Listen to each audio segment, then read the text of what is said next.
Listen. Yeah. Yes, Lord. Get that out of there.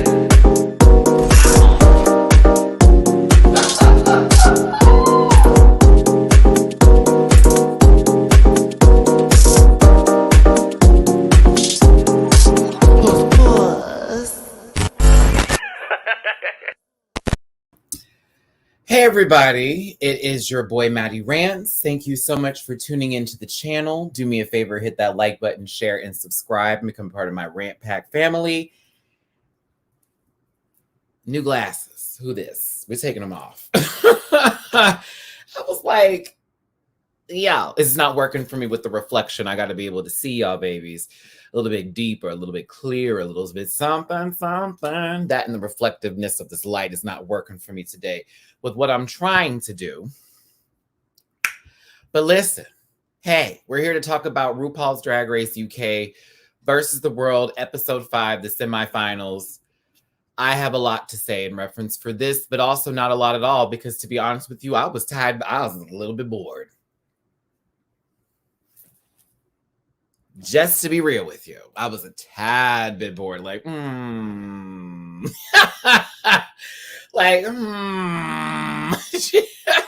It's just something about the way this is sort of taking place with this season and everything. I just can't get into like I used to be. I'm here to finish it out with the rest of y'all babies. And of course, if anybody's out there calling me a hater, fuck you. But at the same time, it's just everything seems a little bit for the setup. I don't know. We got to talk about, we got to talk about it. I did like portions of the song. The Runway theme was incredible. I want them to do that way more often with works of art. That's a great category to go off of. One person who was in the top 2 didn't even follow the assignment of the runway. Do you see what I'm saying? With some things that are happening that have happened that make me go, well, what are we grading this on? Are we just happy that she actually did better than the last 1, 2, 3, 4 episodes? Or are we actually grading this on talent? We'll talk about it. You already know where you can find me. It's at Matty Rants everywhere except for Twitter, which is at the Matty Rants. If you find your way into my description, you are going to see the Linktree link in there where you can find me at all them pages and places. Okay, babies? Also, I am a Patreon content creator, as I link all of the videos that I review. The reactions are on my Patreon, and that one you can join for just $1 a month, okay? Join my Patreon. We have over 400 people up in there right now. Shout out to all my Patreon members who are subscribed to that. You already know you get my reactions and you get the real, the before the review. You get my full, like, okay? So check me out on Patreon. It's a good time. I appreciate all of you for being here. We have a lot of projects coming up. That show that I hosted for the reunion, the Circle Atlanta, Jamar is one of the producers on. That reunion is actually happening very, very soon. Very soon. They actually posted a clip of that. Y'all can see me in the trailer and everything. You can actually hear me go, now listen. You hear me in the trailer go, now listen, hold up. That was probably before I ended up yelling, but you'll have to watch that reunion when it happens there. But I suggest checking up on that series. It's a pretty good one. I met all the castmates. Of course, they're all good people. Yes, I'm going to keep that. I'm going to keep it. No, I'm going to keep it. I'm going to keep it. But I appreciate every single one of you for being here. Thank you for tuning in on this good Wednesday afternoon. Let's start this up. I'm going to go ahead and get my shared screen popped up right over here, baby. And then after this video, if y'all want me to, we can talk for a little bit afterwards. Or if you want me to make a whole new live video, I can do that too. We can just start a little chat. Because, bitch, I'm going to have to take another trip. I kid you not. I'm going to have to take another trip. My soul is aching to go somewhere outside of Houston. I need to just go somewhere. It don't even matter at this point. Like, I need to find a little rental. A little 2 or 3 day excursion, nothing crazy. I'm trying to spend money like that. I just need to get the fuck away. Ain't y'all ever felt like that? Like, oh girl, I just gotta move around. I gotta be in some sort of different. Because I'm feeling myself being stifled a little bit in my creativity as well as other things I'm trying to do. And I need a little bit more peace. Now, that trip to Atlanta was fun. It was fun. It was fun. But I didn't really rest the way I wanted to. I did not rest the way I wanted to. So I'm going to have to get me a trip. I'm not trying to ride with a bunch of folks. I just want to go somewhere, find a nice, relaxing place to be, catch a drag show or two, you know what I'm saying? Like, and just immerse myself in the experience. I don't know where yet, but I'm gonna figure it out. And I'm definitely gonna have to go sometime this month because I'm already feeling my body go, baby, make a decision. You got the money, go. So I'm like, okay. Now, this episode,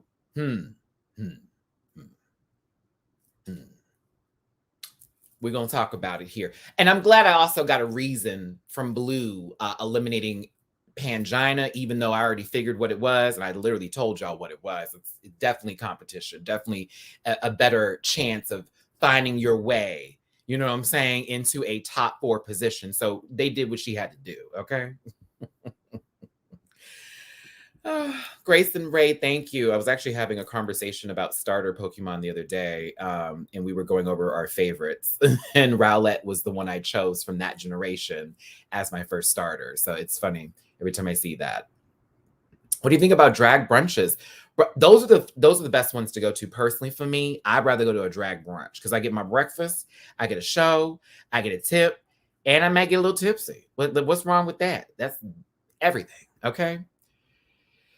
Blue said it was for Jimbo. Oh, that was a gag. Girl, let's talk about it. Let's talk about it.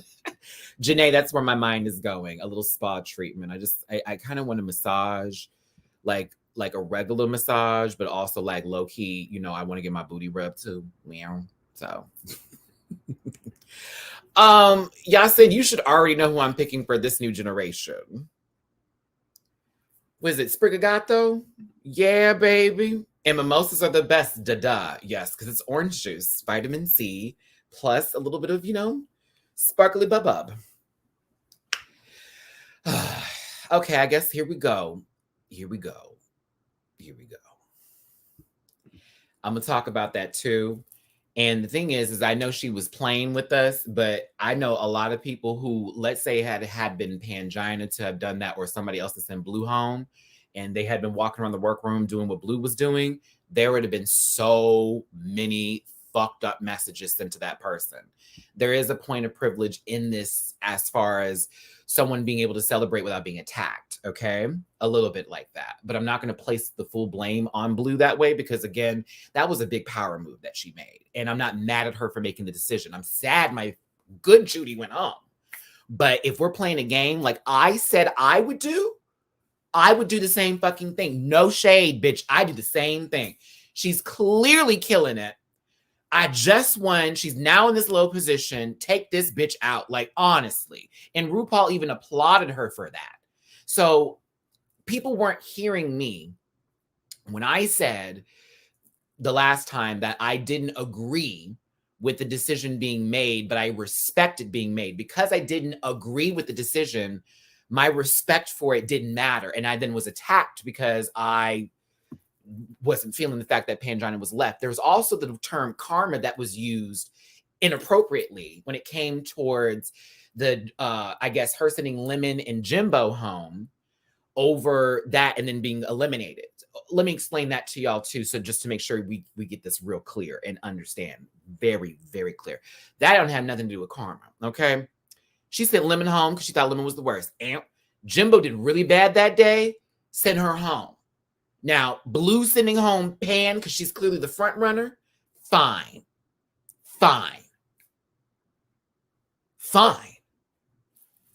But to say it's karma, that's why she got sent home, okay. RuPaul even made the perfect analogy by it. You live by the sword, you die by the sword.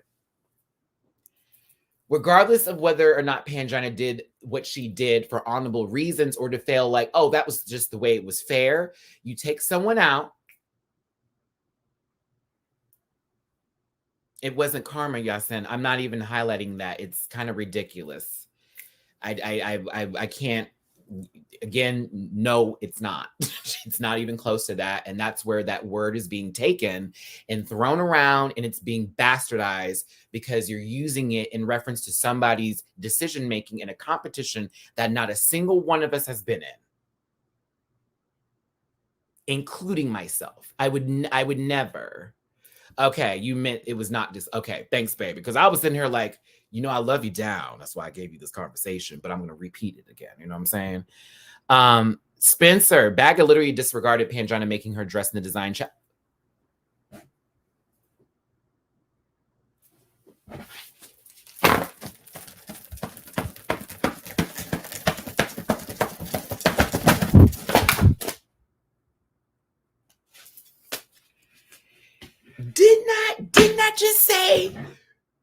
Did not just say the ladybug from A Bug's Life would have done what I thought she was going to do, and it was going to make it a personal vendetta for Jimbo. Now, Blue said it was basically after the decision was made, it made her question what would happen to Blue if Blue won the badge. Say she sent Jujubee home, then the following week, Pangina's in the top would say Mo, and Blue's in the bottom. Who is to say she wouldn't send Blue home? I completely get why Blue did what she did. It was more so not even about her being the top runner. It's more about like, okay, so she's sent girls home before that were doing good. Who is to say that she wouldn't send my ass home? I'm going to take her out first. That I respect. But it was the whole bag of, well, I did it for Jimbo.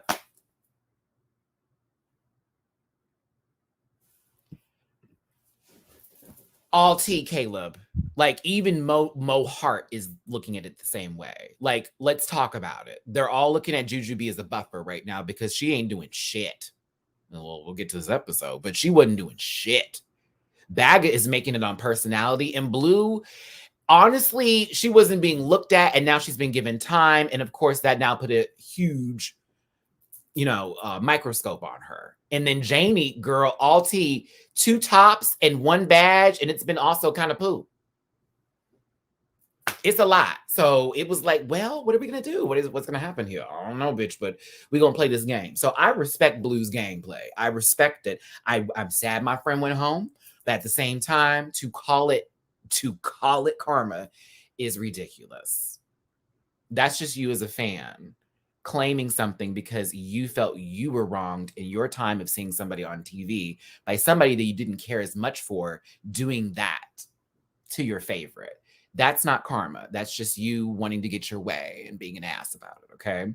I will say on Pangina's behalf, not saying it's karma, but more so, girl, now once you send someone big home, okay, it's going to make you look like if anybody comes close to me, I'm going to send them home. And so, yeah, I'm going to send your ass home too, bitch. I love Pangina down. Oh, yeah, girl, I've been crying up there with her too, but I would send that, but girl, please. I want to win. Y'all can call it, well, you should fight against the best. Nah, this is the game. Like, the gameplay is if you're in the top, you have the control over who goes home. If you're in the bottom, no matter what your track record is, you still can go home. No one should feel safe. This format was fun. I've been enjoying it at the same time.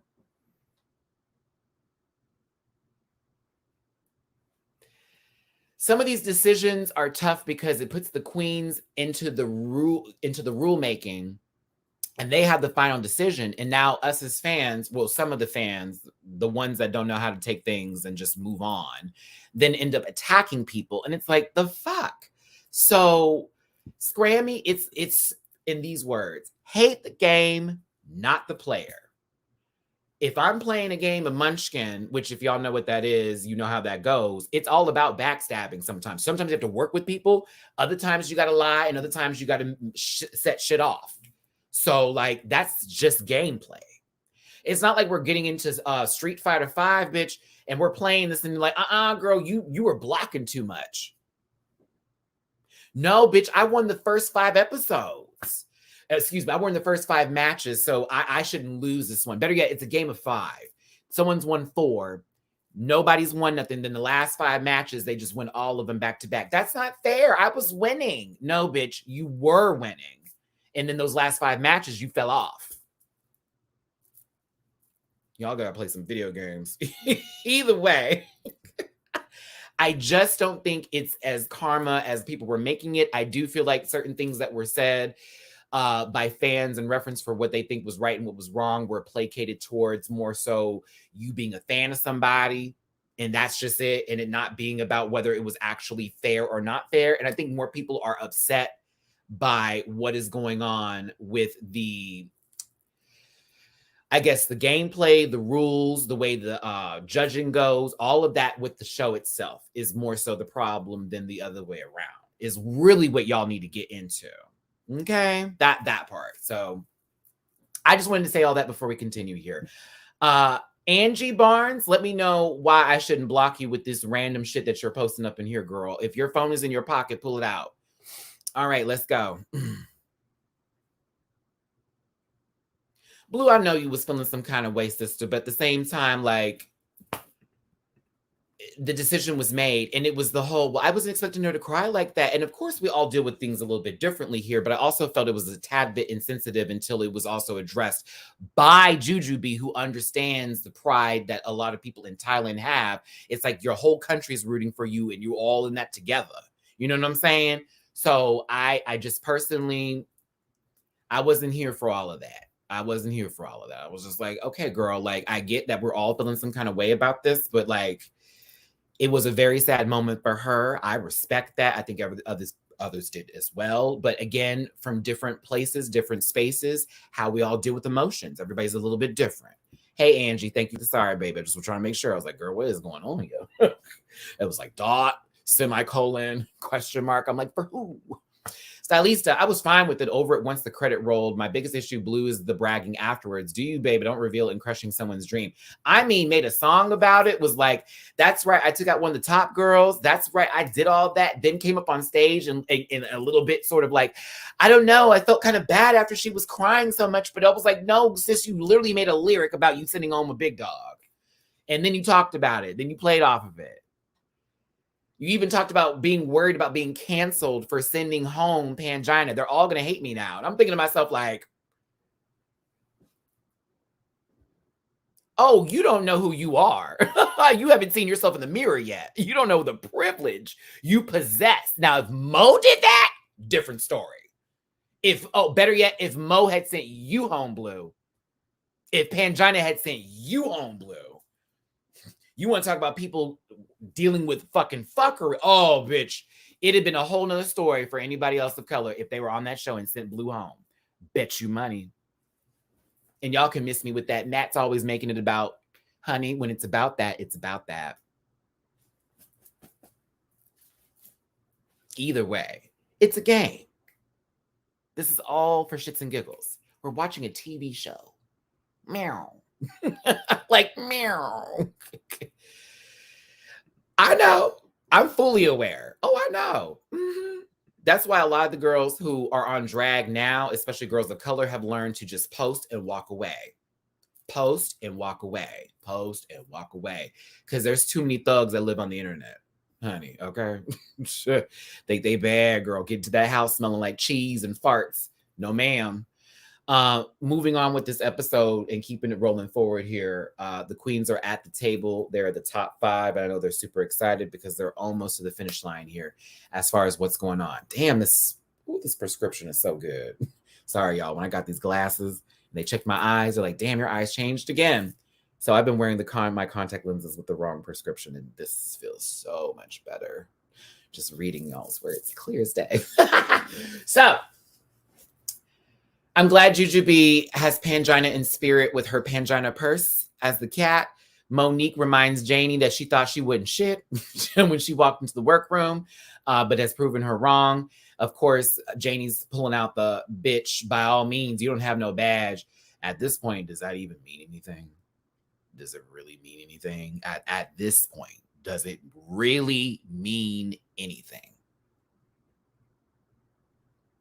To have or not have a badge?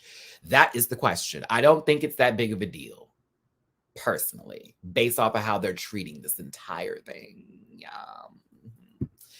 pushing forward, moving on. Hey, thanks for being here in this room right now on this live today, 20 minutes into this mother tucker. I appreciate all of you being here, everybody. If you could for me, please hit that like button, share and subscribe, become a part of my Rant Pack family. Ooh. Love y'all down.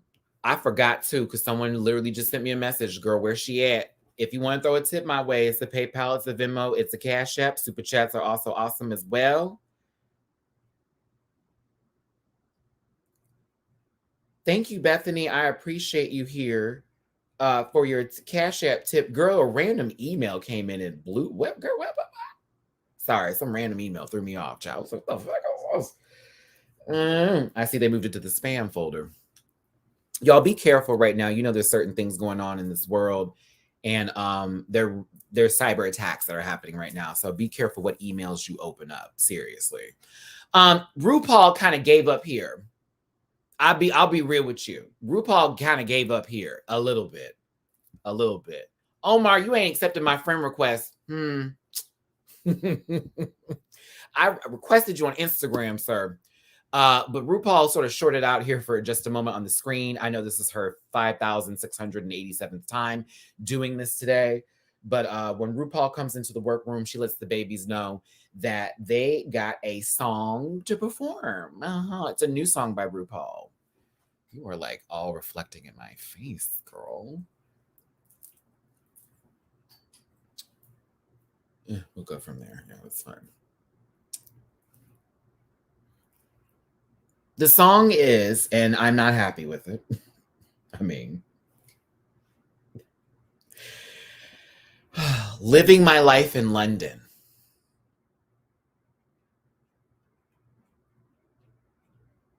Living my life in London.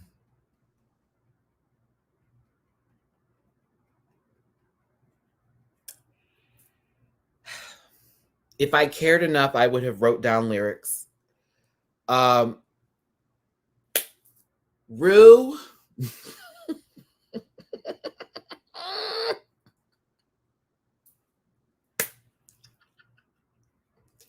So let me get this straight.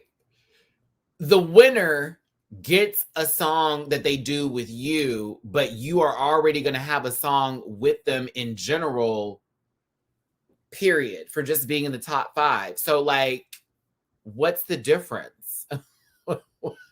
Like, what is happening here? Mind you, they're not getting paid for the song either. You heard the funds are going to go to charity. Love that, but also they're not getting paid now. Thank you for your reviews, Matty. I'm honestly rooting for Mo or Jujubee at this point. Fozzie, thank you, baby. It's interesting because it actually now fully, and it started feeling like this maybe midway in the season, but it really does feel like it's UK versus the world. It really does. Living my life in London sounds like a bad spinoff of Emily in Paris. Ugh. It's Emily goes to Omaha, Nebraska. No shade if you're from Nebraska. Just saying. Nobody's like, oh, let's go to Omaha. No shade. Oh, goodness gracious. Defeats the purpose of winning only because, and Dame Orgasma, good night. I love it. It's just kind of like, what's the point? Like, I get it, but let's get through the song because, you know, this is why they didn't give me a press pass this year, everybody, because I'm too honest. It's kind of why they didn't give me a press pass this year. I'm not allowed to talk about Drag Race unless I'm a certain, let me not snort.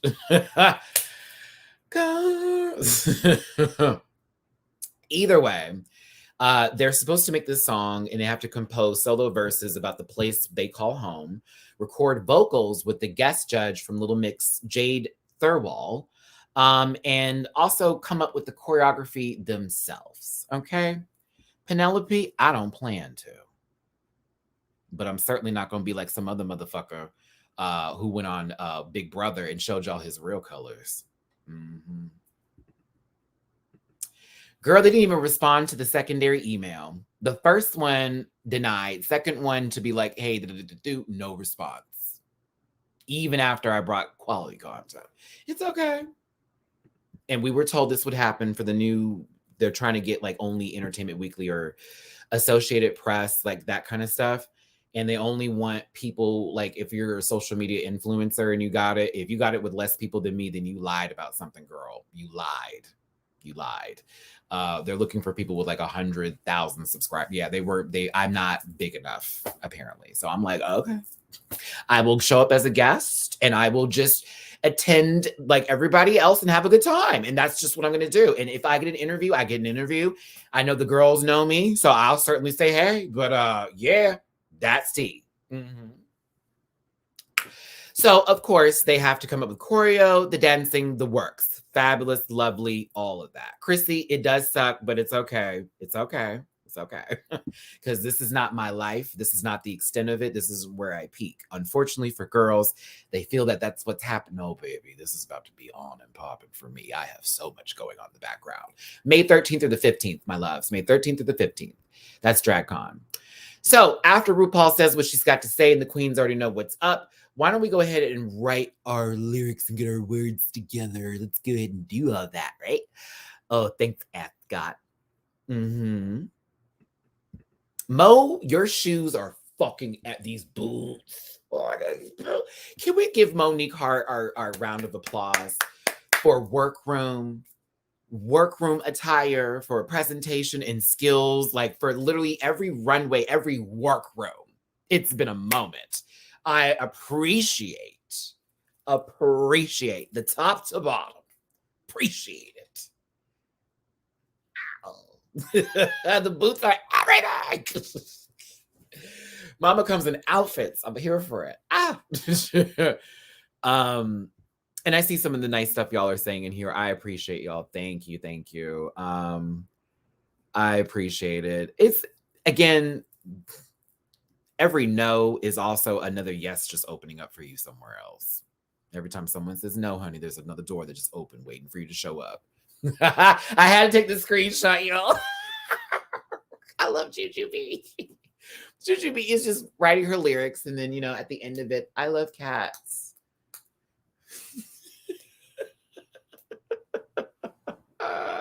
Oh, yeah, the confessional look is tea, Andrew. You ain't lying. The confessional is tea. All right, Lucretia, you better drive home. Oh, excuse me, you driving to work. On your way to work, love. Have a good day at work, baby girl. I'm in such a positive mood right now. Why? Okay, let's keep going. I don't know why. Such a positive mood. Don't you do it. Okay, what you're not gonna do, Mr. I don't know if you accepted my friend request yet or not. You will not call me Sherry Shepherd. I'm not desperate. I'm not delusional. And my wigs look good. Okay? Don't do me. Not no Sherry, baby. Okay.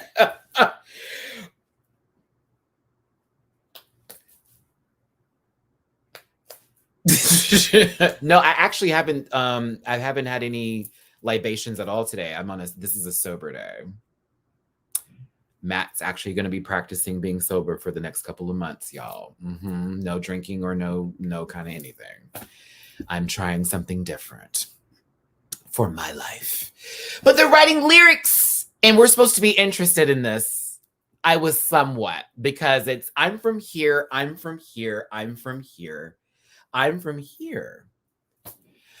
I kind of want to make it through the summer, Ryan, if that makes any sense. Like, I want to make it through the summer, and then if I make it through the summer without it, then that means, like, don't go there. And this is my personal decision. This is not anybody asking me to do this because of whatever. It's just me right now. I really want to do something different. So I'm trying something. I'm like, okay, let's change it up just a tad bit. Nidra, I might come back, girl. But right now, I want to try something. I make enough.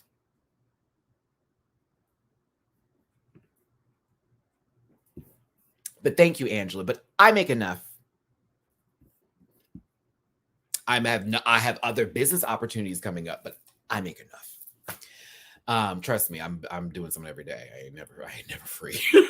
But now when we get over here, I'm not Chantel Foodie Booty and Amber Lynn raking in them dollars, though. I am certainly not that, but I am making enough where I'm like,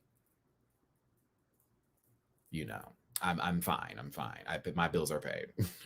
I just want to make more, and I would like to also have a bigger venue to showcase stuff and all that. We're working on things. Website coming soon. So that I'm working on now, actually, because I'm trying to move all this to my website. Because if YouTube ever do me dirty, girl, we're gonna be just fine. Trust that. I'm already setting up my 2022 to be fabulous. Getting into rehearsals here and just talking and doing all this kind of jibba jab and stuff. Our girl from the Little Mix, who is known for having the best natural tan ever, is up here to give the girls, some advice and help them with recording. And she's a successful, music artist herself and all of that good stuff. And I was just, yeah.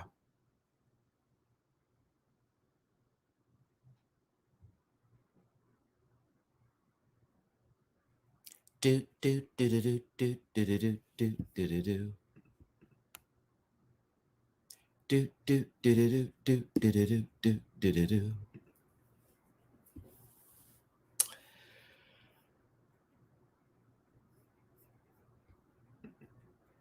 Do do do do do do do do do. Hey, Ian. Ian was very helpful. God bless Ian. Ian, you saved some girls.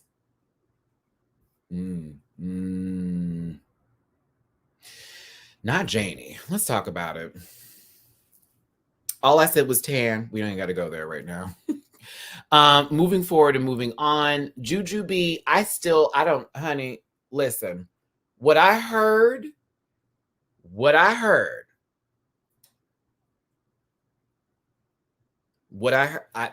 I'd love to move on. What I heard come out of Jujubee's voice was not what I heard for the final product.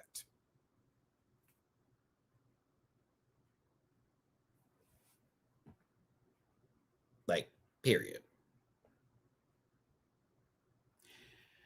Hold on. I have to stop. I have to stop this because y'all are going in on this live comment section and I can't move forward right now. Was in such a positive spirit and all of a sudden, but I don't know Little Mix like that. If y'all gonna read me on it, do it. Don't care. I don't listen to the music like that. They all look the same except for one of them to me personally. I don't know who is who. I don't know if they're sisters. I really don't. I really don't. If that hurts, if that stings a little bit, I don't apologize. I don't care. I was really trying to get through this episode. It was honestly very fucking boring. I'm like, aren't they the same person? I assume Jessie and Jade were the same individual. She just changed her name up. I honestly thought they were the same person. Have you seen the meme saying, oh no, he was really helpful. And there was parts when they asked questions that Ian stepped in and was like, oh, do. Exactly. It's like, what are we doing here? And I'm not going to answer any of those questions in the comments either. I'm just like, seriously. But no, moving past that, whatever. Don't care. Miss me, everybody gone. I don't care.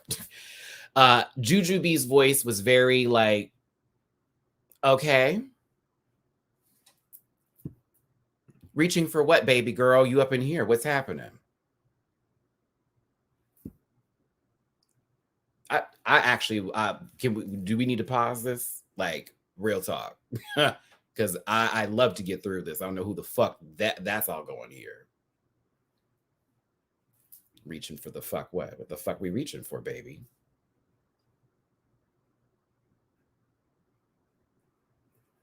Skips and moving forward. Juju's voice, we heard completely different. That's that, done on that. Okay. Mo, the rap was cute, a little fast. Fine. Blue, Baga, everything kind of worked out. Now we get to Janey.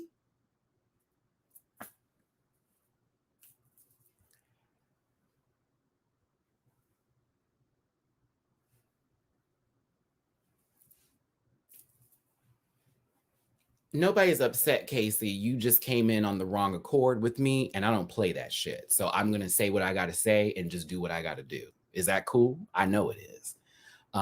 If you want to see me upset, see me in person. You can't get me upset literally over the computer, baby. You're just a comment with words.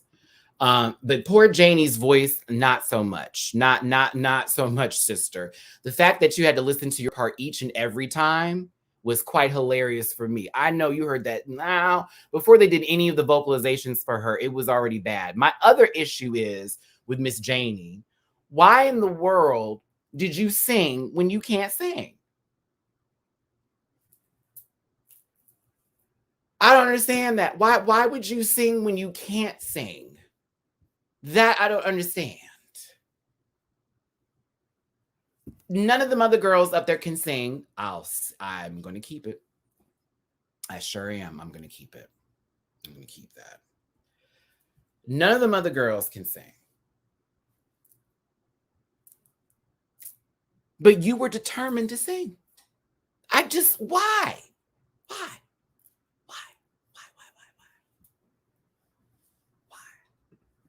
Gonna come up in here and tell me what the fuck to feel, baby girl. It's always them. Now, God bless Mo, because if we didn't have Mo here, I don't know what that choreography was gonna do. I don't know what it was gonna do. I don't know what it was gonna do, baby. I'm so happy we have moved on.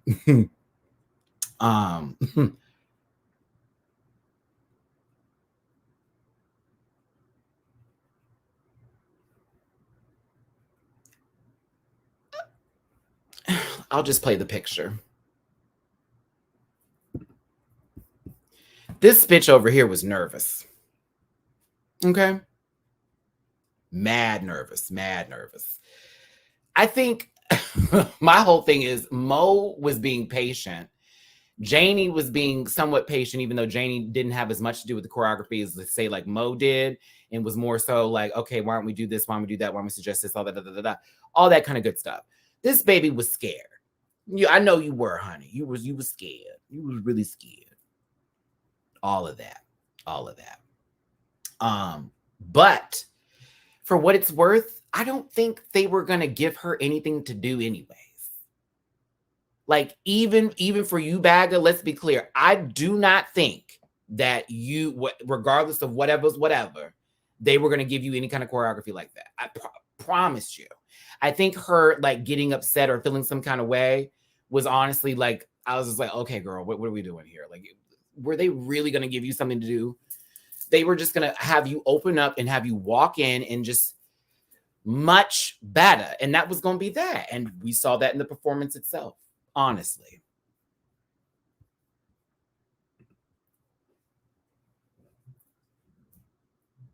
Moving on to this situation here, okay? I actually was appreciative of this conversation. Another reason why I was having a moment of, you know what? Let me try this sober kind of life real quick for just a second and see how this is work. You know what I'm saying? Because this conversation was deep and I appreciate it between these two. It's also something I was glad to hear Baga have a conversation about and get like kind of emotional and deep. I was really here for that. Very much so. I'm happy we got that storyline from Bag of Chips. And we were able to talk it out and we're able to, have that moment and Jujubee sharing it too. I mean, it is back to the trauma word, a little woo, woo, woo, but it's also a good time. It's a good step. It's a clearer moment for Bag of Chips and us seeing her in a better light. Because sometimes Baga this whole season hasn't been my favorite, personally. It's been a lot of complaining. It's been a lot of bad drag. Not even bad drag. That's not, I don't want to say that. That's inappropriate. Just like somebody trying me. Inappropriate. It just hasn't lived up to a par that I would have thought a couple of years would have elevated in some sort of sense. And the whole I'm a celebrity, I'm famous bit, I think it's funny sometimes. Angie, I see you on my PayPal. Thank you, baby. You didn't have to do that. You didn't have to do that, love. You're fine. You didn't have to do all that. It's okay, baby girl. It's okay. But thank you, though, for the tip. I appreciate you. Oh, check your DM. Okay. I will. But this conversation was cute. I also wanted to keep, I wanted a picture of this I love me cats more than I love me. What's going on here? Aaron, what's happening? What's going on? Why am I seeing that? What's happening here? Can I just keep reading? Because I might have to stop these lives if this is going to be something that continues to happen where I'm reading shit and it's like, what is this doing here? And what are we going on? Have you read what happened on Baga's Twitter? I have not read any of that. After that Euphoria live, I put my phone on Do Not Disturb so I could get my peace yesterday and not be involved in any kind of social media stuff, especially with the State of the Union that came up and everything. Yeah. Yeah, I just wasn't a fan of Baga in the beginning of this situation. And then when they talked about their alcohol addiction and them like not drinking as much, I was happy that we got that from them. Now, if anything has been posted on social media after that, I am not a person to follow through once the episode is over, go to everyone's social media pages, stalk them, or am I looking for certain topics to look at to then have this immediately available to then have a conversation about. I apologize if you were expecting more from me in that card, but I'm reviewing the show, not their social medias and the Twitters. The panel is more so for that kind of conversation because we've all had the weekend to go over things and we may have learned stuff after the episode. So I would appreciate and respect everybody else for like just allowing me just to honestly get this out, because I already got people coming for me about this little mix situation. I don't really care personally. I mean, that's your fave, rock on, but I got the girls mixed up. They look the same. Apologies for that, but I got to move forward, babies. Is that cool? I really got to move forward. Okay. Like on a real note, love every single one of you, even the boy that just unsubscribed because he was mad I called him out. Whatever. It's fine. It's fine. But I got to fucking get through this. And I can't have y'all putting shit up and I'm like trying to speak. It's like, then you're telling me I'm not addressing everything. It's like, the fuck? So, all right, moving forward, moving on, keeping this going here. My God. I was happy this conversation happened. Now, this other conversation that took place over here was in reference to Janey, Blue, and Mo's experience when it came to marriage and over gay marriage specifically, and how much of a fight it was for Blue, where she's from. Janey was the first country to even legalize marriage and how much of a big deal that was. And then we get over here with Mo when it came down to the conversation of church and God. Of course, what's interesting here about all that I really appreciate is that we've heard somewhat similar stories from Carrie Colby about church. I have stories about church. I've had my own conversion issues. I do need another mod for sure. I do need another mod for sure. Like the one I normally have, she's not available all the time, but absolutely. But once again, let me continue here. I related to Mo a lot in her story, a lot. I have been taken in the church at different points. I have been prayed over when I wasn't supposed to be prayed over. I've been locked in rooms before. And while people were outside praying for me, I've had my dad threaten to throw me into these places and these different camps. I was sent to a military training camp because I wasn't masculine enough and my dad wanted to butch me up. And he didn't know that I had people out there plotting to jump me while I was sleeping. Had my brother not been going to the same place as me, I probably would have been attacked in my sleep. I'm having to do the review like this, so I just don't read. And, when Mo brought that up, that of course triggered me a little bit.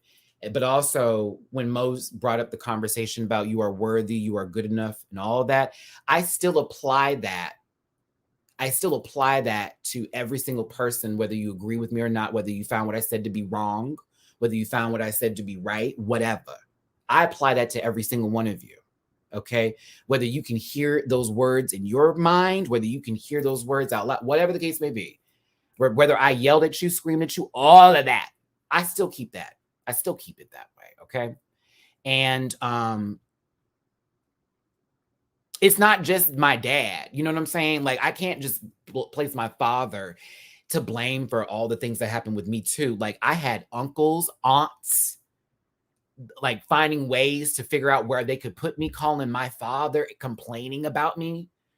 My mom would have to tell me all the time, like I'd always have to stick up for you because they would always be coming for you. Now that family wants to be so close with me because they see they're wrong, but they expect me to forgive so quickly to then be able to be like, everything's fine, when I can't be that way. I still remember, I'm still hurting. I forgive them for their sins. I don't forgive that person. Okay. I forgive them for the things they did to me. I don't forgive them. You told me who you were from the moment. Okay.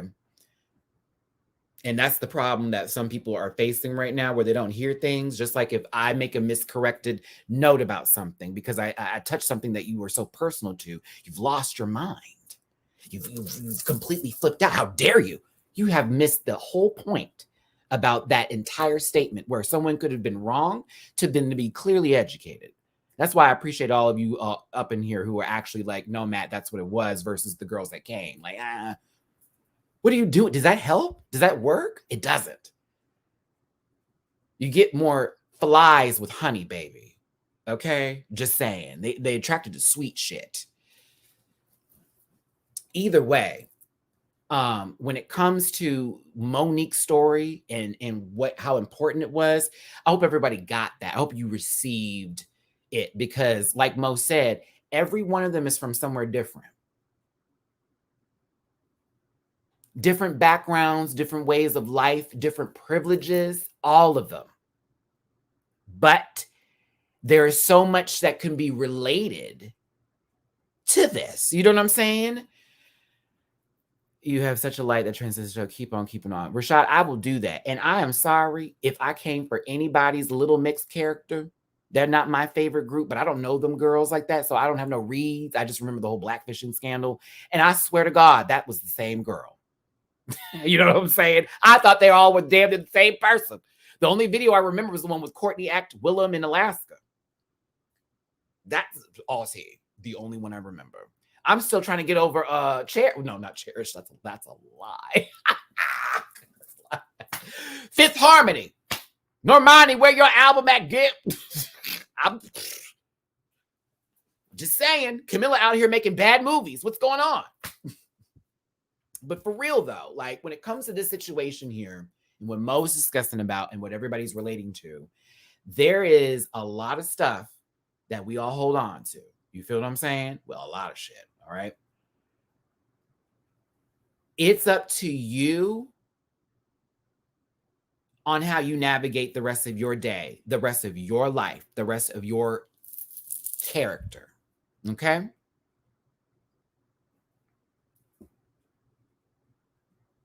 I could have carried what someone wanted to make me feel when I did this video, when I started it off, right? I could have taken it actually personally, but I didn't do that because I already know better. I know where I stand. I know how powerful I am. I know what I'm doing. I know what I want to do. You take it and you move. Now. As the big mixer, it's fine. Listen, hey, there may be a song that comes out that gets me. The one I do know is that do, and that was from UK version. That was season 3. Yeah, that was a little Electra Fence. Oh, that name.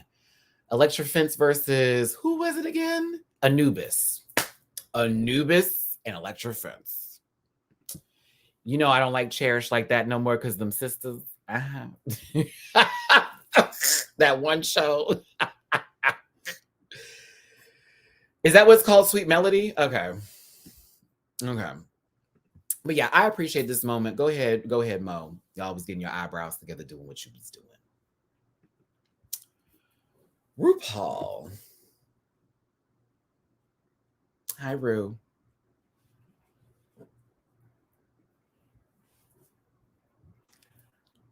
This dress, I think, is fabulous. I think the dress is fabulous. I do. I think it's actually really cute. I love, love, love this dress. Now, I'm torn on the wig only because it's like You know what I'm saying? It gives you that blow away sort of tease, you know, the windswept kind of hair, but then it's also kind of molded in a sense. So when I was looking at it, I was like, like, huh. I think her eye makeup is, the eye makeup is right. It's right. The wig to me doesn't seem like it goes with this outfit. Her wig is very The View. It's very that. It's very that. It's a little, I don't know where it's going, but it's going to be possibly sitting next to 4 other people with microphones. Like, it's kind of that. But her mug is beat. The dress is great. The wig, I want on something different. That's all. Yeah, that's what it is. That's what it is. But I do, the mug, Miss Mama. It's right up in here with the eyes. Let's get into it right here. That green into this, into this, into that. Yeah, she's right with God. She's right. She's right. Okay. Michelle is auditioning for Little Mix. Graham Norton's baking cookies in the tree. I think it needed to be a little longer. Yeah. And here is Jade Thirlwall. She was a great judge. I have nothing negative to say.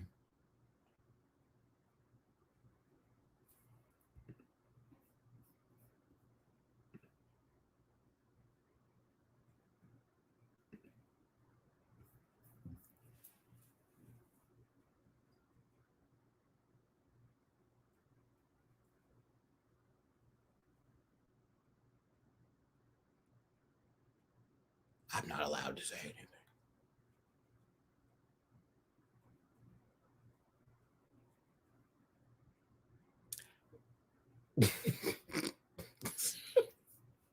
She was nice though. I did like her.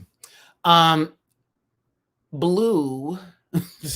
No, I didn't. I really didn't have anything bad to say about her. That was just for the girls that wanted me to say something so they could just be mad at me. So I was like, whatever. Blue.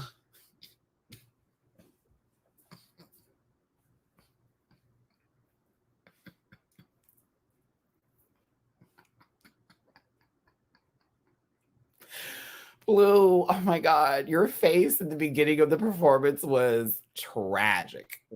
I don't know what was happening. I don't know if it's because you were like trying to like, what's the word I'm looking for? Like you were trying to, I don't even know. It's just the way her face, and y'all, I'll be clear. I did not look for this specific shot just to be shady. I kept going over the beginning over and over again, and her face stayed like that for quite some time. So she changed it up. Her face, like, I don't know if she was just like trying to get into character and that's what was happening. But the beginning, it was like, whoo, sister, stop. I was like, please stop. It's your face. I was like, please stop. Stop. Oh, I thought she was good, but it's just the way she was looking at the beginning. I was like, can y'all tell her, hey, cut.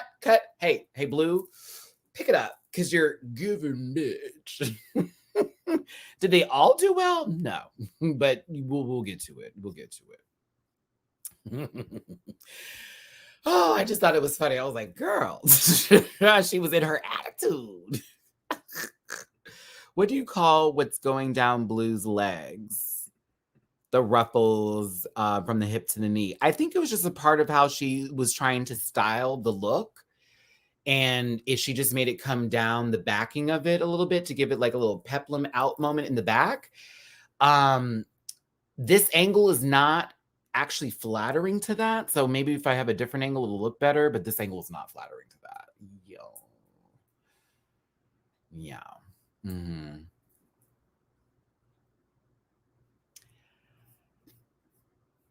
You call them a choice, bitch. I'm trying to give her some leeway here because I'm trying to figure out what was that even needed for. But you know, everybody's got style. Everyone's got style. She's giving Tentacruel low key. Okay, I hate the song. I love RuPaul's Drag Race. I hate the song. I hate the song a lot. Like a lot. Like it's not good. Like, who was like, let's make this happen? Why? For what reason?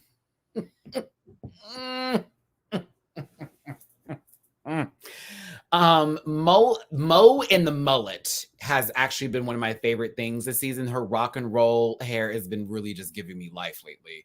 The song is kind of boo. It's a chop. It's chop. It's pretty bad. It's not a Mad Lib song. Y'all have to stop it. Me and hubby debating, did you like Smo's mullet? I mean, not the blonde one. I like the black one better. The blonde one I was okay with. That sucker was jumping for joy. Jump, jump, jump to it. I prefer the black one she wore when she was lip syncing, personally. This blonde one, I don't like that little dirty piss hair. But yeah, I still like her in a mullet because it doesn't give the typical, especially with a black queen and you see them in a mullet. It's like, okay, girl, give it. Give it. Did you see? I did. And I will actually include those on the panel Sunday with Wilma Fingerdo. So when Wilma comes in on Sunday, I'm going to include Jimbo, Pangina's, and Lemon's work of art looks as well. Okay. That.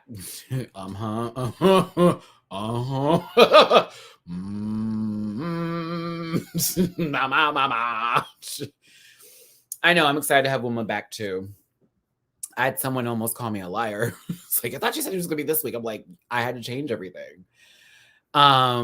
It was the performance, Omar. It was because she was jumping, you know, Mo's little energy, and that mullet was jumping. It was jumping. Ladies, leave your man at home. The club was full of ballers and the clock was full of grow. And now you fellas need to go with your friends because it's 11:30 and the club is jumping. A little bit. That was what Mo's wig was. Bounce to the bounce to bounce to bounce. She could shake to the shake to shake. Twist, baby, twist, twist that thing. Very that. Let's see here. Hold on. Crystal and Ryan were saying something funny. This is our country or loving my life in oh God. I think this is our country was worse. Yeah. No, maybe living my life in London. Comment section, go. I need to hear. Is it this is our country or living my life in London? Who's got it worse? Who's got it worse? 500 plus of y'all in this room on this live today on this Good Wednesday. Thank you so much for tuning in on this hump day. Do me a favor and hit that like button, share, and subscribe. Don't forget to be a part of my Rant Pack family. And if you want to drop a little tip in my jar, just hit the ram real hard. Okay. Thank you so much for being here, everybody.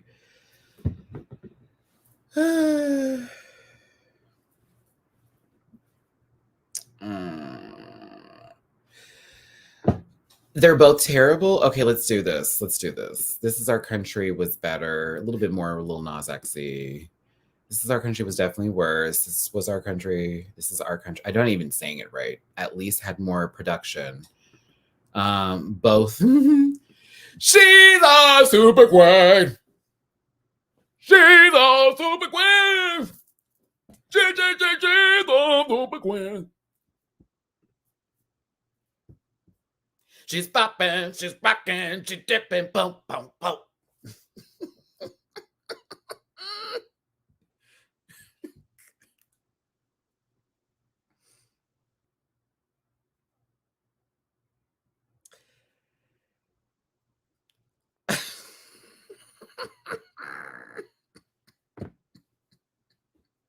Oh, actually, Rebecca, I think, has my least favorite song. I am American, red, white, and true. I'm a proud American too, but at certain times I'm like, girl. Yeah. I am American.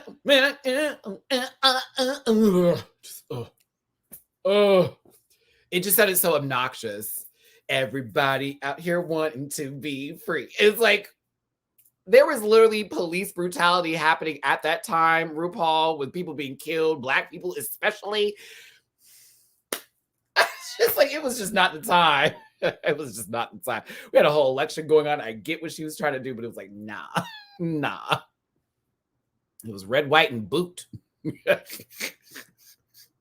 Still Super's Queen, Nikki. I think it might be red. I think it might be I'm American and Super Queen. Oh God, Andrew, don't remind RuPaul that she said some slur in a song. Ooh, Leo. Oof, oof, oof, oof, oof, oof, oof. Ooh. Ooh. Isn't Eureka in rehab right now? I think she checked herself into rehab. I can't remember. Somebody from Drag Race recently has checked into rehab. It may not be Eureka because she's at in Vegas. Someone recently checked in. I don't remember who, but I gave them my love. I sent them some luck because I was like, oh, okay, let's get our lives together. I'm here for that. Lucky on season 13. That was pretty bad. Yeah. Oh, she is in rehab. I was right. Oh, okay. Good. I was right. Not that she's in rehab, that it's good, but I'm glad she's going to rehab to get herself better. It's very important. Moving on from this, the song itself, I got to get, Mo had the best verse for me. I think Juju, they produced the fuck out of your vocals, but it worked really well. And what I liked the most is how they did the choreography around Jujubee. I think Blue Hydrangea was she's a third, close to second. I enjoyed Blue's lyrics, even though it was like, she's a little shady, but it was fun. So I was into Blue's lyrics, like I had fun with it. Baga, you're not last for a lot of reasons. Like you actually weren't the worst, honestly. But it was also like just and just very that. Like just boo. But Janey, you think, Joyce, you didn't think they did bad at all? I disagree. I'm gonna tell you why. The reason why Janey's was bad, it was this song that wasn't even necessary. It didn't even really say where she was from. Like, it honestly wasn't even really anything. Like, it just wasn't anything. It just wasn't anything. To me, I really was like, so what was that? And what do I know more about Janey from the song? I didn't get it. But at the same time, if you live for it, I'm here for that. I like Baga's just a little bit more only because I got it. Like, I know who this is. If we're talking about outfit wise, oh my goodness. Bag of shit is last. Janey Jacquet is. I think Blue might have beat you, girl. Yeah, I think it might be Bag of Blue, Juju, Janey, Monique. I will say, though, for them to have put that all together, hey, I mean, because I don't know how that song came to be. I don't know how that song came to be. Not with all those random lyrics put in there. I really don't. Read You Wrote You was still like, I'm the one. That was still one of the best ones. Like, period. Like, honestly. Okay. So the category is work of art. Okay. And this is supposed to be, one more time, everybody, works of art that are being translated on the stage. Now, once we got to one person in particular, those rules no longer applied and they were not reprimanded for that. And I'm starting to find that that is some bullshit, okay?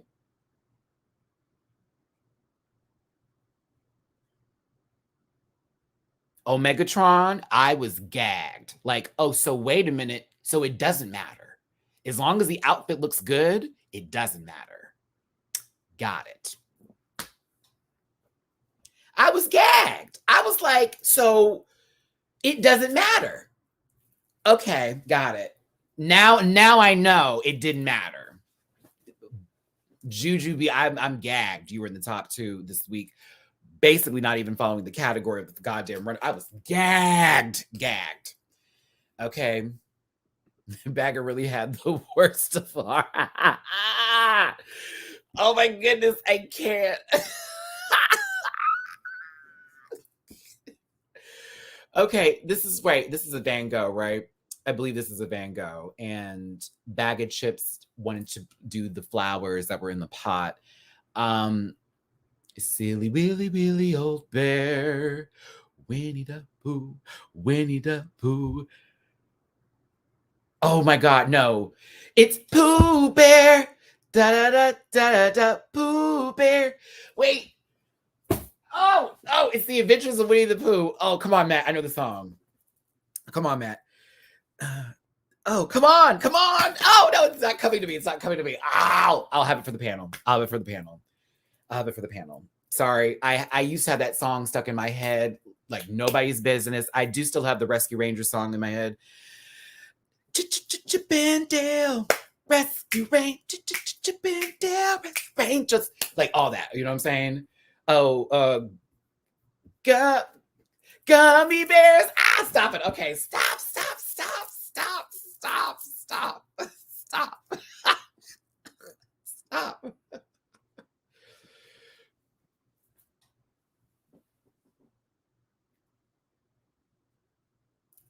There are some songs that will never go away, and DuckTales is one of them. Life is like a hurricane here in Duckburg.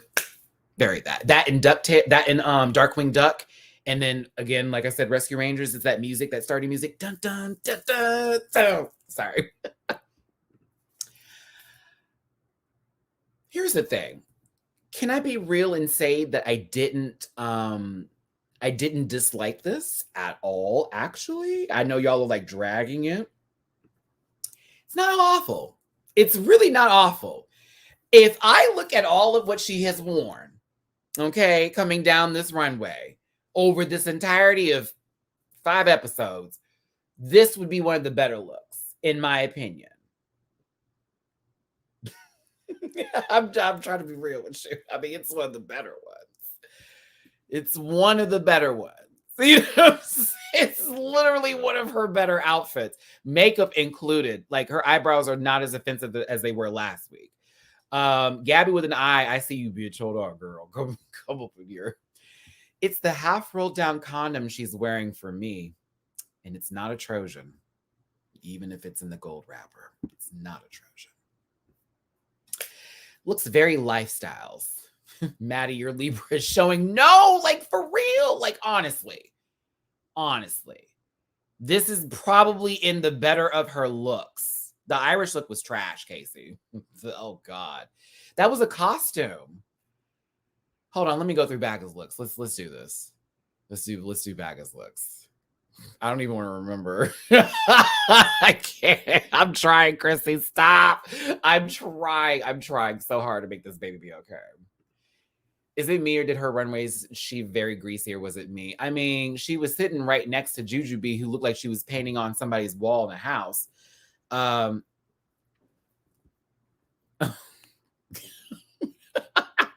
mean, help me out here, Shaquille. It's not terrible, but if it was up to me, the world would have seen this on Instagram. I mean, let's be very clear. Mama was kept to do Satch Game. High key, low key, all keys. Like let's just call it at this point in time. They kept your ass because you are a resident of the United Kingdom and you needed to be there for Snatch Game as the only representative that would have done it correctly. They didn't have faith in Blue, but Blue came out with it and bam, WK win right there. Shade said it, love them down, but high key. This lady has no business walking on a runway. Ever. Period. Like at all.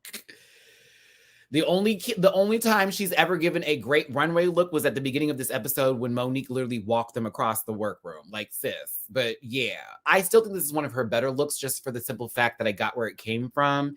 And while it is a crafty piece of rolled up condom, as Gabby would say, it's still a little bit and a lot better than some things I have seen. And so I'm going to give it a poop, but I'll say it's my favorite flavor of Activia, strawberry banana.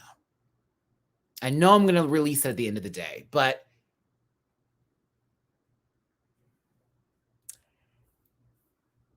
let's move on to the next queen. Oh, bag of shits. No, she was kept to scare away the crows.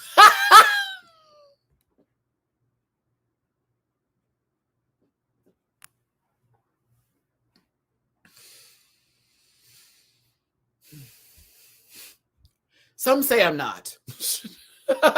Some say I'm not, but I'm just being honest. Like, it's not okay. We'll give her prune then. Ryan Burns, we'll give her prune. We'll give her the gassy gases. We'll call her apple juice. There you go. There you go, bag of chips. You're apple juice. Sweet to taste, farts later. Okay. I don't know. It's just not as, I don't think it's awful, but yeah, it's definitely not the lowest compared to everybody else for sure. The lowest compared to everybody else for sure. If we're going to talk about runways this week, she had the lowest score, period. This week for sure. For sure. Blue hydrangea, Picasso? All right.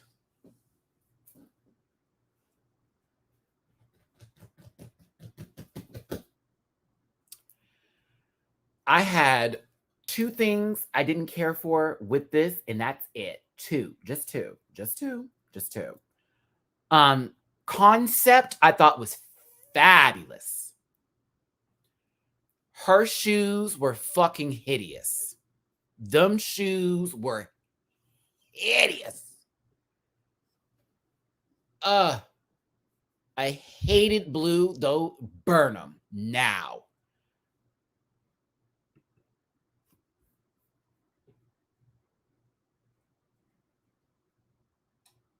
Oh, those shoes.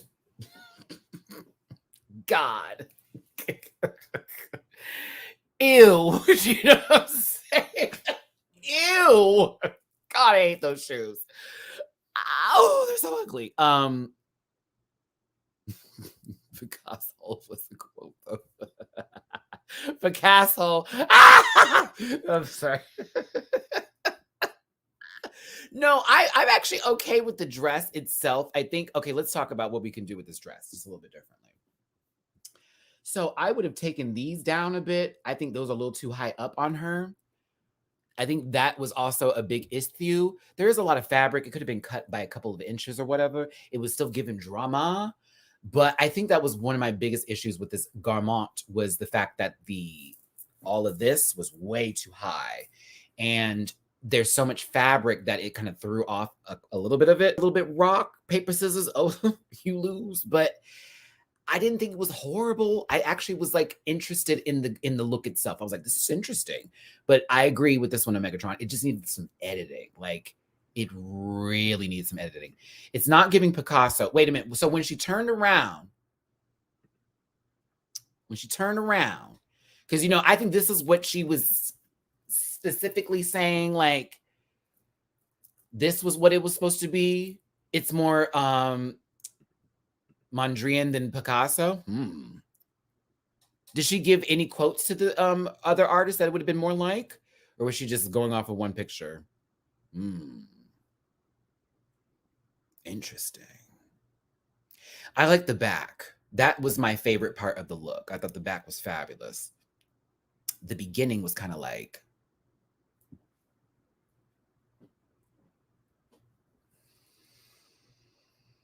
when she turned it, it was Miro. Y'all are saying Miro? Let me do this. Where's my phone? We have the power of Google. Y'all need to start looking up stuff. I told a friend that who asked me, Matt, where can I go find something to eat? I'm like, if you don't type in restaurants in your area.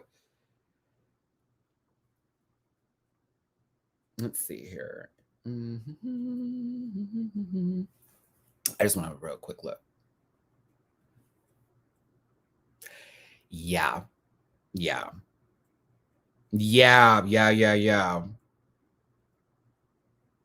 Totally that. Totally that. Okay, totally that. Very that. Okay. I see what you're saying here. Yeah, that's definitely more interesting. You said the back was Frank Stella. Look at me. I want to get these references. Color blocking wise versus the pop out stuff. I can see what you're saying there, Matthew. Interesting. I actually like his work now that I just looked it up. I was like, I didn't even realize that was his work. I'm like, oh, bitch. Speaking of which, I need someone in Houston to go to the art museum with me, please. Like, so we can do that together. I miss going to the museums. I haven't gone to the museum since I moved back here to Houston, and I need to go. I need to go. I need to go. Thanks, Blue. On to the next one. Who's next? Janey Jacquet is next, giving us Andy Warhol, Marilyn Monroe pop art tees. One of the many. Yeah. Yeah, I'm a museum guy. I like to go to museums, but I haven't been to one like since I've been back because I've been like being a weirdo in the house. Okay, so it's cute. It needed some pow. It needed a pow. It's it's decent, but it's not anything I would be going like over the moon for. I'm gonna have to give her some time for this fucking face though. She tried real hard to get it almost exactly like it, and I have to give her some credit. I really do. I hate the dress, but I know that's also something that was very referential for Andy Warhol was this green jacket or this green look here. I needed something more, but I liked what where her mind was going. I love where the mind was going, but I just wanted just a little extra. Didn't it seem like there was going to be a reveal though, Dark Rogue, and everybody else that said it? Didn't it seem like that? Like I almost thought there was a couple of moments where she felt like, wait, and then just didn't never happen. Never happened. I just love this mug. I love it. Oh, I love the mug. Maddie's promo look. Well, she's cinched. Well, actually, Matty was more cinched.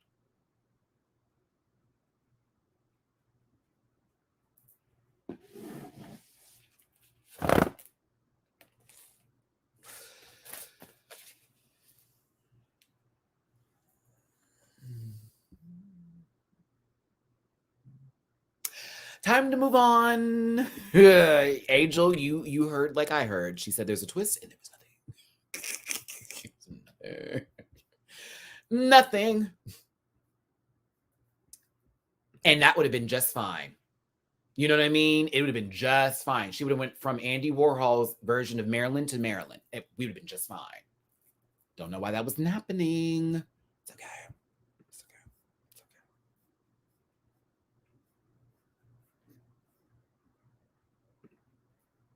Hi, Janey.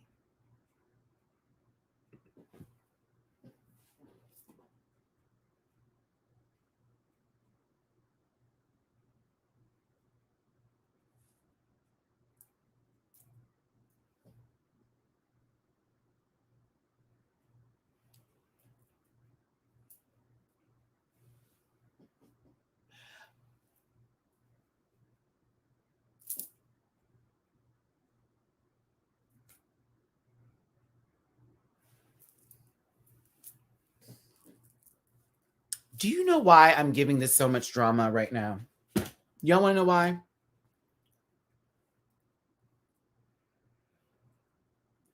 One, how is this the first thing you have pulled out where it's fucking pretty this entire season?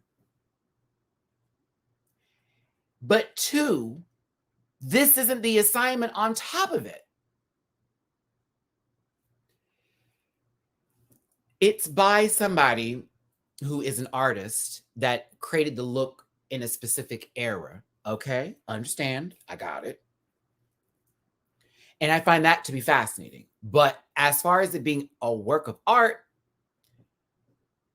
okay, it's very up to interpretation. So this is crazy. Where the fuck was this kind of drag at the entire time? But Terrence, and I see you, Terrence Black, with the strategy. There's like one more episode. It's like, I mean, like,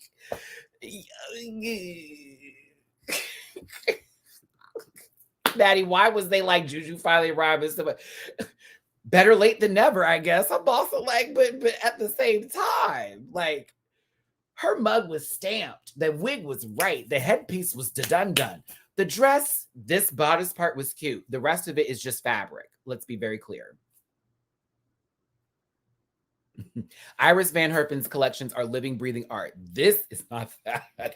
And she was going off of, is that the person she was doing the look after? Because I know she said it was a Dutch designer and she was trying to give it that era. And I was just like, okay, but you low-key could be thrown out in the middle of a Beyonce's Finding My Way Back video, girl, and we lose you. We lose you. Alti, we lose you. It'd be like, find your way back, but Juju gone. You know what part I'm talking about where Beyonce in the sand, bitch. Yeah, just throw her out there. She'd be gone.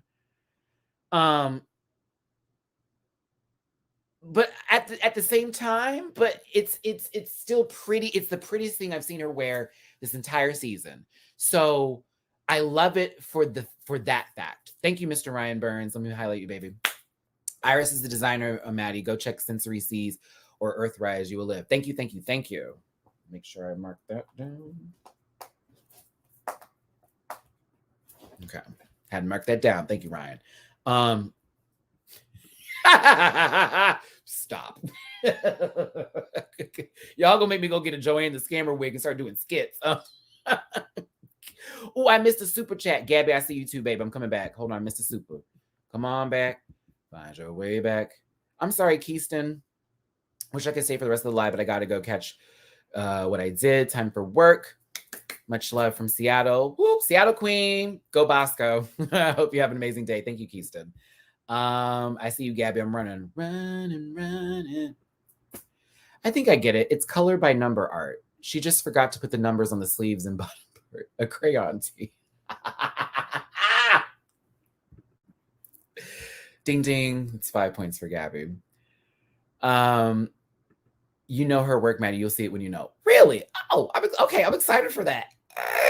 Someone send it to me on Instagram too. Send me a link, please. Like, that always helps when y'all send me like links for stuff. At least it's ironed. You know, at least it's an ironed garment. But on a real note, no, Casey, we're gonna have Gabby one of these days. And Casey, let me tell you something, baby. I'm sorry for yelling at you earlier. I don't hate you, my love, okay? Oh, my love, baby. I know y'all's faces, goddamn it, when you give me faces. But seriously though, on a real note, it's still the best thing she's gotten. I'm sorry. I can't chop this. It's still the best thing that she has presented this entire season for me as far as the runway look. So I'm giving her a positive note on this one. However, it's a chop for not doing the assignment. That's all. It's really pretty, but it's so, ma'am, they asked you to do work of art, not your interpretation of art. Okay? Thank you, Ryan. See you, baby. Oh, but go ahead, Jujubee. It was about time. Oh, this mug. It's right. The mug is right. Oh, you've been here since season 9. Oh, you've been here forever, Casey. Oh, you've been here forever. Oh, the season 9, girl. Ooh. Oh, the fact that we're on 14 now, ain't that something?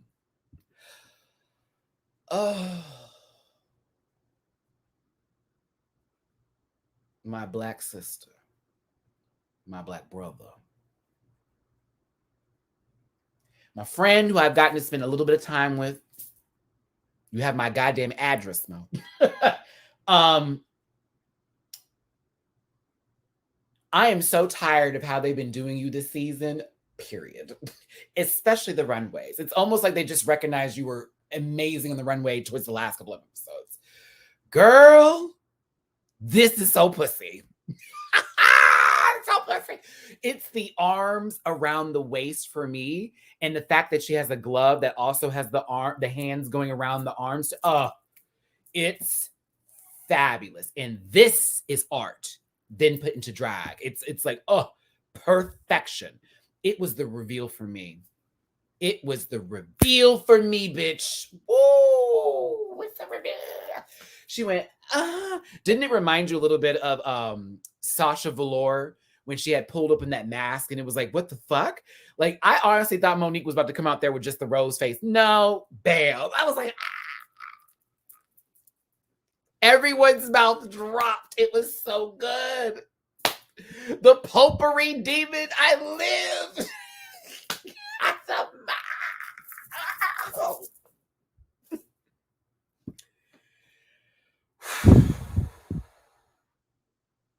Sure do. Dead ones. Joel, dead ones. Okay, that would have been the gag. Like, I've been carrying them forever. The drag dolly, come on, honey. Yes, pussy. Oh. I love me some Monique Hart. I'm so sorry, girl, they be doing that to you. Oh. Right, tired of this, Matthew. I'm tired too, bitch. Oh, now I remember. Oh, this is Sagittarius look. Oh, okay. Yeah. Oh, look at that. Oh, God. Can Espana start already, please? Me and Mimi are ready to go. I need Espana to start soon, bitch. Okay? I'm ready to go. Monday reviews, y'all. Get ready. Okay? I am ready for Espana season 2 at this point in time right now because they gave it on the runway. Espana was giving it. I need that one. But Mo, girl, eat.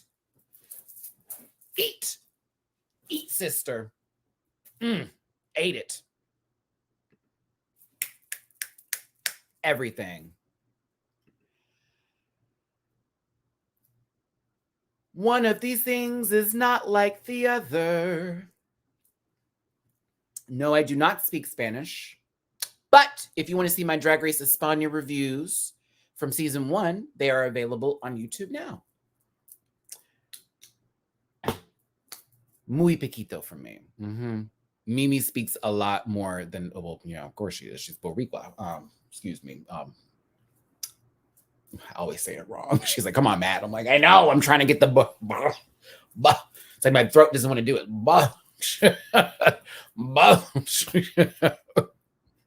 You mean 2 of these things. I was being nice. But judging commenced. Boricua. I think of that song, Joyce. Boricua. She's a West Side Story. Santana. There we go.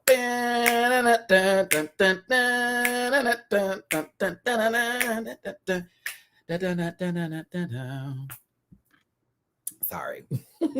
And I never can say it right. I always try to get out. It's like, my throat doesn't want to do it. It's like, Maria.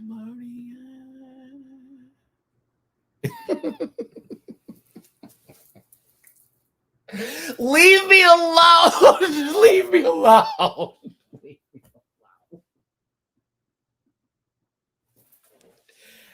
Listen, every song that I sing, you are going to learn. Matt makes lyrics up to. I promise you.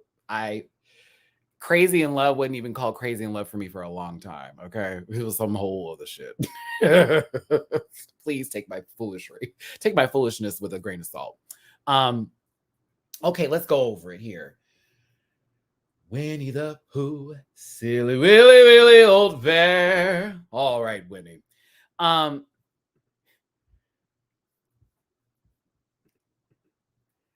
kind of agree with Chi-Chi on this one.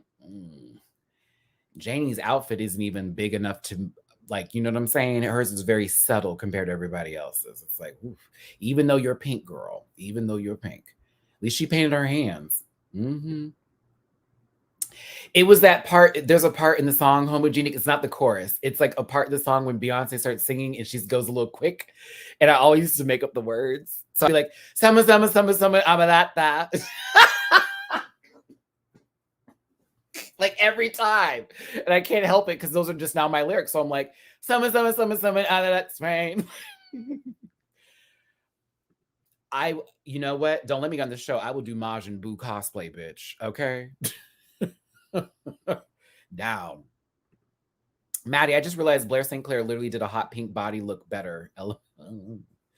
I mean, don't forget Monet Exchange was the Pink Panther.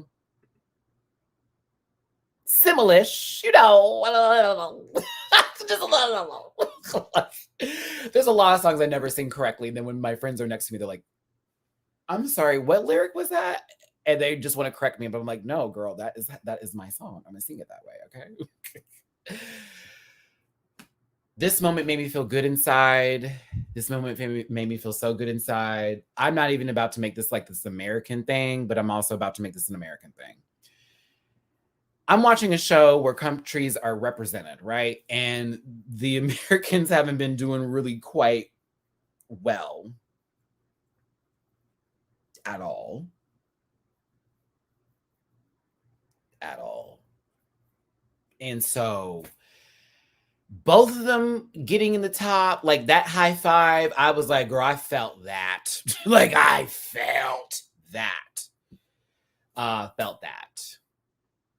Completely. I was really happy they won. And it was Jujubee looking at Mo like, and Mo be like, yes, finally. Like, finally. Camry. Oh, God.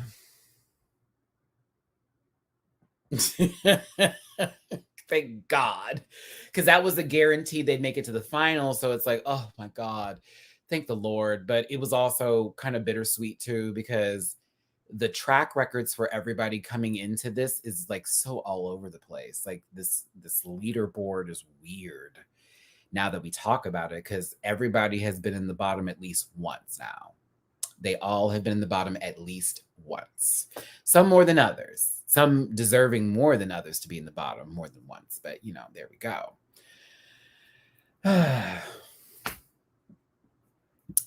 So what happened here with this one, and Never Forever, honestly, that's literally what this turned into. That's exactly what it turned into. And I feel like it's going to be a British win just to make up. But the bottom three, because they're not in the top at this point in the competition, since you only had 9 motherfuckers show up, is Baga Chips, Blue Hydrangea, and Janey Jacquet. Conversations in the back took place. To be honest with you, I lost complete interest at this point because I already knew what was going to happen. No shade, but I knew come on. Like, here's the thing, y'all. Let's look at this from this kind of perspective, right? 2 girls from the UK, 1 girl from the Netherlands, and then 2 girls from the US, right? Mo has already made a promise to Blue. After Blue made a promise, I'm not going to send you home. You're not going to send me home. Oh, okay. That's out the bag. Back to Baga. Baga's not sending Jujubee home. That's a promise. Not going to happen. Oh, okay. Jujubee isn't going to send, or what was it? Mo was like, I ain't going to send you home, Blue. You good. No worries. Click on that. You know what I'm saying? It's like the US girls already made their alliances with the UK girls last episode during Pangina's elimination that is now followed into their favor going into the final. Because when the UK girls were in the top, US girls needed them to be. Now, okay, it's the other way around. That's why I'm like, oh, okay. Joyce. I got the Joyce. Joyce, my aunt's name is Joyce. I love her to death. She's amazing. Joyce, hi, baby. By the way, Maddie, sorry I'm not always in the chat, but I'm in Vienna, Austria. Austria! How far away is Austria? Look, I don't know how far away you are from the Ukraine, baby. Now, you mentioned Europe, and now my mind just went boom. Like, okay, are you good? We fine out there? Watching it later, and also watch the panel. Been following since 2016. I think, oh, thank you. It's about to be our 6-year anniversary, Joyce. Thanks for being here. Wow. You're truly a part of my family, and I thank you, baby. Oh, y'all been here for a while. That makes me feel, I'm getting all tingly in the back of my neck. Like, stop. No, keep going, but stop.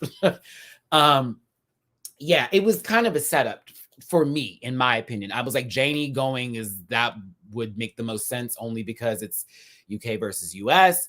It's two people who know each other more so than this kind of situation. Also, looking at who's left, if I'm Juju and I'm Mo, I'm keeping Baga chips because Baga ain't gonna do nothing, any kind of good performance in sort of a lip sync number. You know what I'm saying? It's not gonna happen. It's not gonna happen. So I'm keeping Baga. Blue would be more of a threat. But at the same time, I'm thinking of Janey's track record too. I keep Blue. I send Janey home. I'll take. Yeah, they're going to give it to UK. Mo, you're a winner, baby. I think they're going to give it to Blue. I think Blue's going to have an amazing final episode for sure, but I think they're going to give it to Blue. I honestly want Monique to win for obvious reasons, but I do think Monique has been underserved this entire season, and it would be the amazingness of it all to see her win it at the final hour. That'd be great. Oh, Faza. Oh, honey. Tracy, hey, thank you for this generous super chat. Hi, Matty. I'm late. I wanted Jujubee to keep the shenanigans going and get rid of Blue. I didn't like her gloating the whole episode. So annoying. A lot of people felt that. Well, since there's no money involved, Casey, I have nothing. There's no money involved. I have nothing. It's a couple hours flight. I hope you're staying safe out there. I know everybody who's in Europe right now, especially my babies close to the Ukraine or in the Ukraine, keep fighting that good fight out there in the Ukraine. For those of you who are helping and supplying people with anything or out there doing the Lord's work, I thank y'all so much. For everybody out there who's dealing with this situation currently over in Europe, you have nothing but my love and my support. I'm even doing cameos right now where a portion of those donations go to the efforts in Ukraine. So if y'all book any cameos for me in this time frame, I'm not sure how long it's up, a portion of that does go to the Ukraine effort. So sending my love to all my babies in Europe, everybody seriously across the pond, because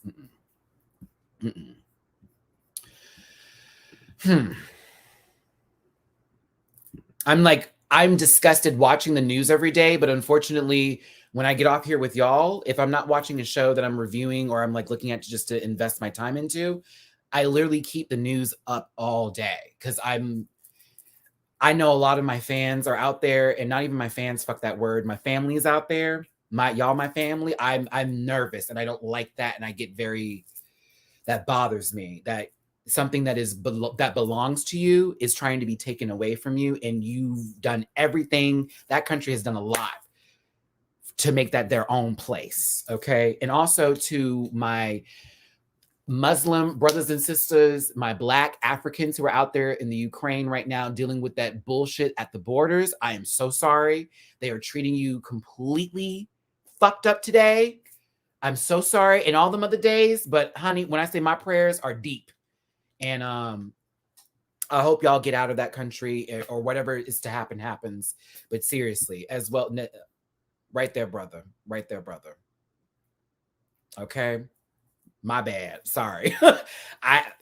Once I think about it, I'm sitting in a very privileged position in the United States of America right now, while I'm watching a country face something that it should not even be touching.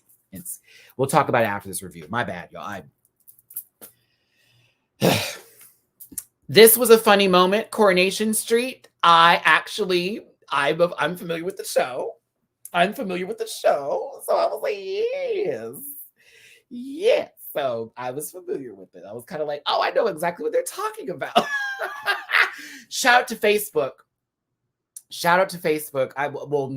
Fuck that. But, or Meta, whatever they want to call themselves. I have learned more about British television on Facebook than I have on YouTube or anywhere else. I kid you not.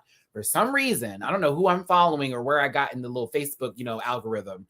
But now half of my views or videos that pop up are from like British shows. Especially there's some sort of dating show that's out there that's really wacky. That was pretty good.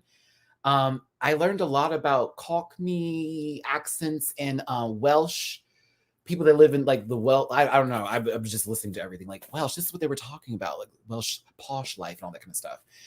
Anywho, I'm learning a lot thanks to Facebook. In my 2 a.m. I woke up and I need to like watch this kind of stuff, right? Moving forward, moving on. It's about time someone looked like they were actually about to pump it up on a lip sync. This is the first time I've sat here and said both girls, EastEnders too. Yeah, Rebecca, that one pops up a lot. That's the one I've watched more of, the EastEnders, especially that pub scene, this big fight that happens. It's kind of crazy.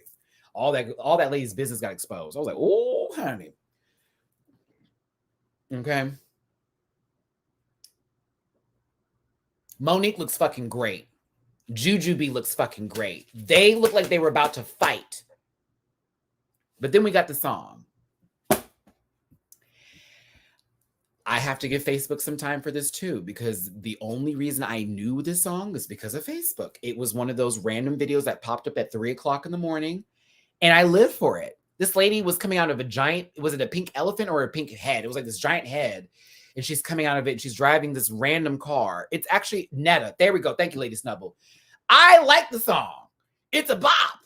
It's good. That song's been out for a while too. Like, it's been out for a good little minute. Like, I was kind of gagged. I was like, oh, bitch, I know the song. To me, it won. Yay.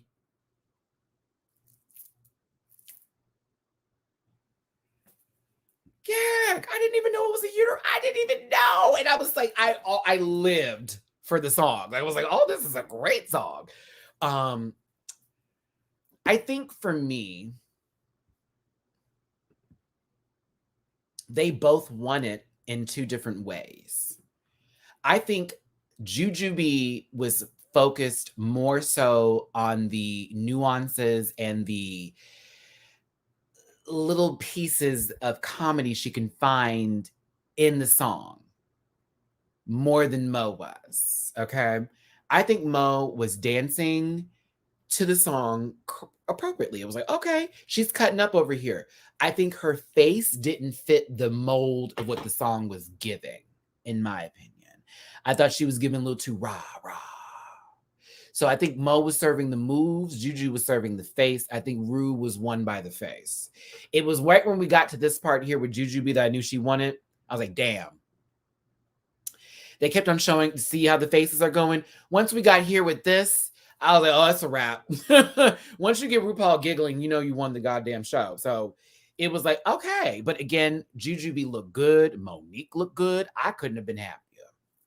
I was happy. I was like, at least they both look great. And they both had a fun time doing it. So I was here for it. I was like, okay. And I like the song.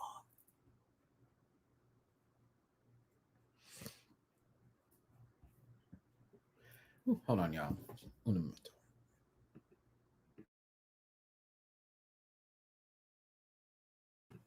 see here. You know, it's interesting, Emerin Rose, because didn't I just have this conversation about why Diabetti didn't beat Miss Mama, Lady Camden in that song? It was, again, emoting face. I thought that Di did a good job, but she kept that same kind of growl. It's like, okay, that's fine, but you got to start listening to the words. You got to give it a little something. You got to make me see this. You know what I'm saying? What you got, Tito Burrito? Sorry, I had to bring it back. I'm so into you. No, that's not the song. That's not the song, but that's the song I'm thinking of. I'm so into you, into you, into you.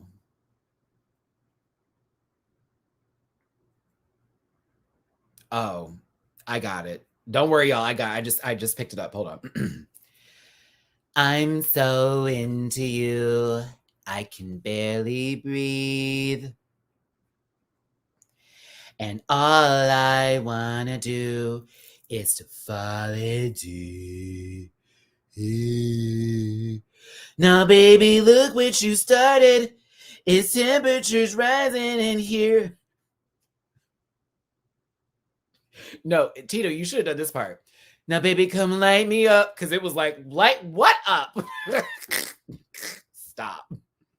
It should have been a double win, double elimination. I mean, it would have made it a lot easier for us to do the final. I've done that, that's for sure.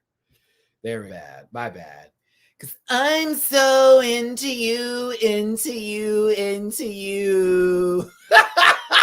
Like, girl, and listen. I can fall in deep. Poor thing. Poor thing. Hold on. Remember when hold on, what was that baby's name? Now I gotta talk about something that happened. Hold on, I gotta rewind back real quick because this just made me think of something. We gotta rewind back, y'all. Let's get right here. Right here. Right here. There we go. Do you remember when she made that ugly fucking note and this mama was like, oh, that was perfect. What? She went into that, oh, like that kind of tone where it's like, oh. And she's like, oh, that was great. And we were, honey, I sat there like, bitch, what are we talking? I think she was saying, oh, that's a great note that we can change. I think that's what she was saying. Cause I was like, bitch, what? I'm sorry. Y'all made me you reminded me of this moment. Like, she was being very kind. She was being very, as a matter of fact, let's be very clear here. Let's be very clear. Baby girl was being very kind. I have to give her some more credit. Now that I'm really thinking about it, you were so nice. You didn't have to be, but you were so nice. Because I mean, this guy right here, his faces were telling of the full story in the back, but like, whoo, girl, my bad, y'all. I had to.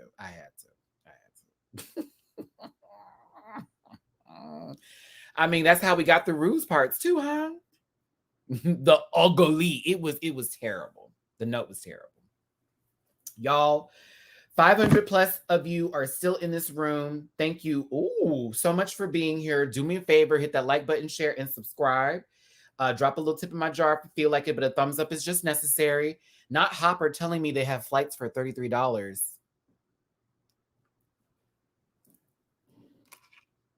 Oh, bitch. The sale is coming on 3/3. It starts in 6 hours, 33 destinations, $33 to it's 33 to 333 off the flights. Look at God. See how I say I was trying to do something? See what else? See? You see? The Lord wants me to take a vacation. By myself. You see what I'm saying? Okay.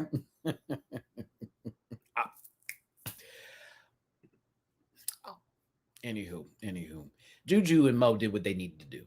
That's what they did. They did what they needed to do. Mm-hmm. Are they going to put you in luggage storage? I'm going Southwest, Minty. I'm going Southwest. That's 2 free luggages. Two of them. Mm-hmm.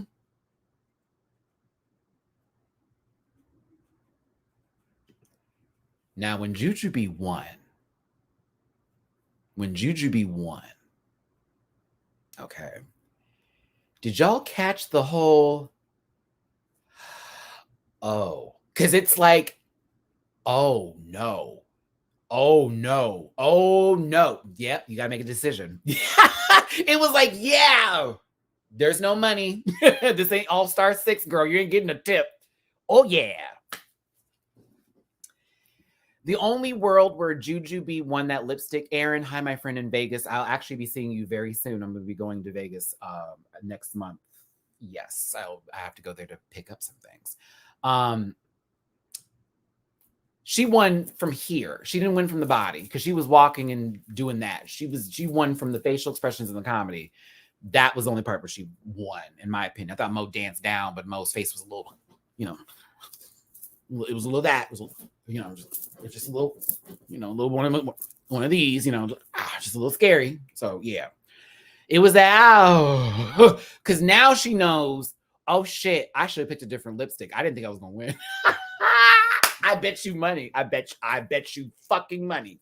I bet you fucking money. Jujubee didn't think she was gonna win that lip sync. I bet you coin. I bet you dollars. Life savings. I guarantee she didn't think she was gonna win that one. Guarantee it. Thought it was gonna be Mo's decision. Didn't think she was gonna have to deal with all that. Oh no.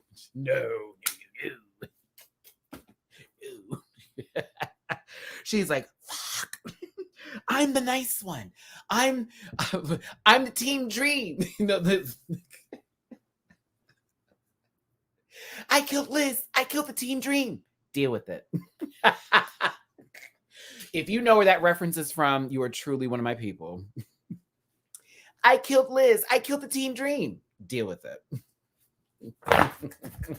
That's me in the background. Okay. Woo! I think I would have sent Janey just on like the facts. Thank you, Gamer Guy. It is totally a Jawbreaker reference. It's one of my favorite fucking movies ever. Okay. Yes, my Jawbreaker people. Moby up there like my shiny teeth and me. Shut up. Shut up. But Juju had to make a decision and she was kind of emotional behind it because, again, I know she wasn't ready to make these choices today. But with the queens pulling up to the gate, Juju has sent Janey home. Janey took it like a champ. She said she had to send the best home anyways, which was a funny moment because, well, the beginning of the season, yes, this track record would be holding in place. But no, Janey did have a good run. Janey had a good run. Good run. I think there were times where it was like she could have gone home possibly before others, but she was saved. I think she played a good social game, a good social game. Janey's social game was right, in my opinion, personally. RuPaul's face wasn't as surprised as it was for Pangina or Jimbo, but it was definitely a very good social game run for Janey. You had, girl, out of 9 contestants and you made the top 5, be proud. Be proud, bitch. And you were the only one representing. Only one. You and Pan should be proud. Y'all came in solo franchise, folks, and we're still doing the Lord's work. Period. I like you, Janey. I may get in a little trouble, but bitch, I live for you down. Okay? Go on, girl. Go on, Miss Janey. She was so unbothered, like, like, okay, I kind of saw where this was going at the same time. I'm pissed, so what's tea? She'll be fine. She's good. She's good stuff. Good stuff. Okay. Now, Janey said, I'm out. See y'all later. Beautiful moment. Love her as a queen. Yeah. Like her message too. Life is one big tucking fantasy as long as you believe it. XOXO Janey. What a sweetheart. Woo. All right. Hey, Jackson, I wasn't going to give that no time, bitch. I'm about to see Mama Envy in May, honey, along with her mama, Vanessa Van Cartier, who I interviewed on my channel that is available now on YouTube. Okay.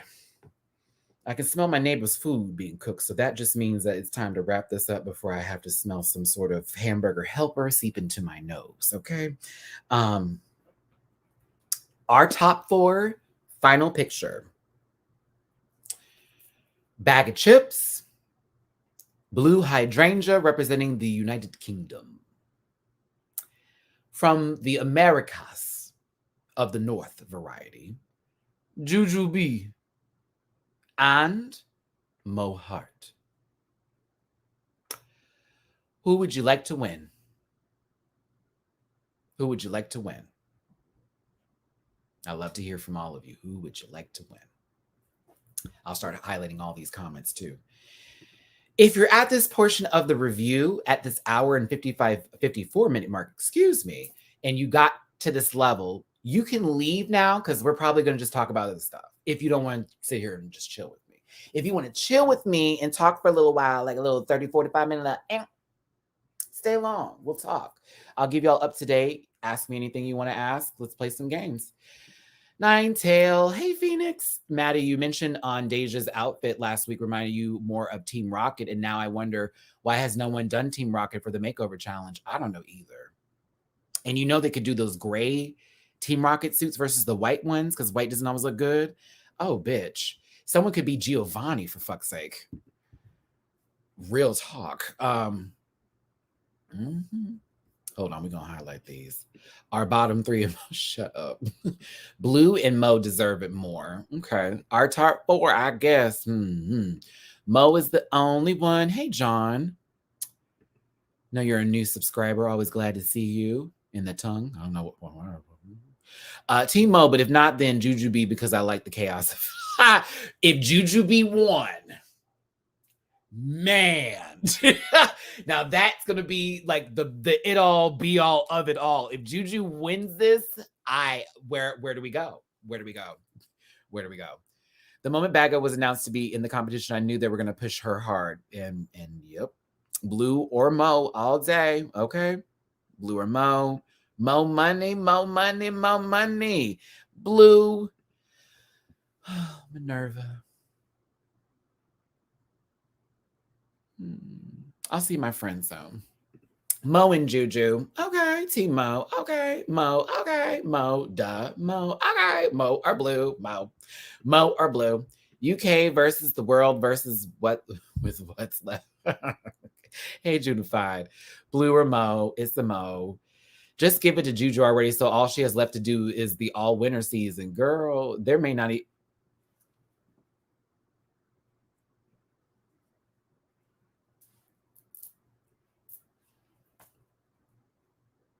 I actually have a lot of information on a couple of the seasons coming up that Dooley don't know, they don't know nothing about. And I'm keeping it under wraps because I'd like for these people who are monitoring my pages that report back or whatever to understand that I can keep a secret. So I'm going to shut up right now. I'm going to shut up right now. Because when I tell you, there is more going to happen. 2023 is going to be a gag. That's what I'm going to say. 2023 is going to be a gag. It's going to be a gag. Mo, but I absolutely graduated. You absolutely graduated. You Blue will win. I would bet my house on it. Oh my goodness. It's between Blue and Mo, but I could see Baga getting it just to really gag. It would be something, huh? Mo or Blue. Juju. Mo or Blue. Mo Heart. Oh, Moju Blue. Oh, that's so cute. I'm going to put that in my thing. But no, I like Baga too. But actually, let me stop this screen right now. The review is over with. Let's start having these conversations that I said I couldn't have before now that we're not talking about the show. Next week will be the finale. You already know what's up. Wednesdays with me will be that review. Now we can talk about the stuff so I don't have to. I downloaded it, but I haven't noticed anything. Was that what? Am I supposed to walk over to somebody and say hi? Because all I've been doing is just playing it like I normally do. And I've also been on Animal Crossing a little bit more because I'm trying to fill up my Happy Home Designer Islands up all the way. I'm excited for Gen 9. I kind of want them to take a little bit of Legends Arceus and put a little bit of that into the integration of the system with Pokemon. But I'm also wanting them to bring back gym battles and online battling. But everything from Legends is fine. I just need it to be crisper, cleaner. You want Black Panther to win? Yeah, here. Oh, not with Letitia right in the... Oh, I'm going to hold it. Because when things are going to be said this year, you're going to be like, oh, Matty, did you? And I'm going to be like, but I kept it to my chest. I kept it to my chest. No, can't spoil it. But you'll be very happy with one of the seasons that are coming up with Drag Race. That I'm going to say. You're going to be very happy with it. It's going to be a nice surprise. You'll be like, oh. Y'all already know Jiggly's going to be on Philippines. She's already gave you that tea. From what I've been told, it's going to be an amazing season. It's going to be an amazing season. It's going to be lots of good stuff. Lots of good stuff. Matty, I just got Arceus. Thanks for recommending. I hope you enjoy it. It's a good time. It's a good time. Yeah, I don't know what that was about. So what happened with Baga on Twitter? Because I'm not understanding what's going on here. I'm getting both. I'm getting Violet for the cat. I'm getting Scarlet for the duck. And then whatever gets released afterwards, I'll get the trash can crocodile. Matty, are we getting Celebrity Drag Race 2? I can't wait for RuPaul's Drag Race Season 80, Straight Queens versus Gay Queens. I didn't answer that question, Gage.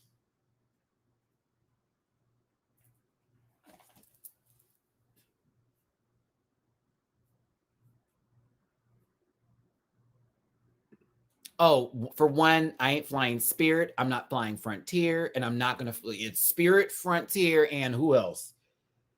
Well, there's another airline I gotta avoid. Do y'all want me to start reviewing The Gilded Age? I need to know this because I watch it religiously on Mondays. It's so good. So good. Okay, first of all, Miss Van Rise, okay, is the one. All right. When she got together Mrs. Armstrong with that racist bullshit, when she was trying to sit there and put Peggy up against something, she goes, "Well, your prejudice is showing." Excuse me, man. I beg your pardon. I beg your pardon. I think you've spoken too much. Oh, bitch. I forget. Gilded Age. Okay, so here's the thing. Gilded Age is basically Downton Abbey, but set in America, like towards the 1800s, 1900s, a little bit, like in that new wave. And they're based off of people like the Rockefellers and all that kind of shit, like folks who actually have money today with their families that developed America, but it's all like in New York. So you can tell the difference with Black people being in New York, where they're living in coinciding sort of, not like the South would be with slavery, but there's still like there's a lot of racial tensions. And then like there's this gag about new money and old money. That's the big thing that's going on with Gilded Age. It's kind of fucking awesome. It's new money versus old money. The new money's coming in and the old money's being ran out. And the old money feels some kind of way via society. So like they're trying to keep away this one woman from getting into society whose husband is now taking over all the railroads. And so all the old money people are getting pissed. Like they're angry about it, but they're buying them out and they're trying to like change. Girl, it's so good. And my favorite character is Miss Van Ryan's, honestly, because I love Christina. What's her name? Come on, Matthew. Come on, Matt. Van Rise. What is that lady's name? Christina. Come on. I have it right. Come on. Pull it up. Where's my lady's name? What is her name?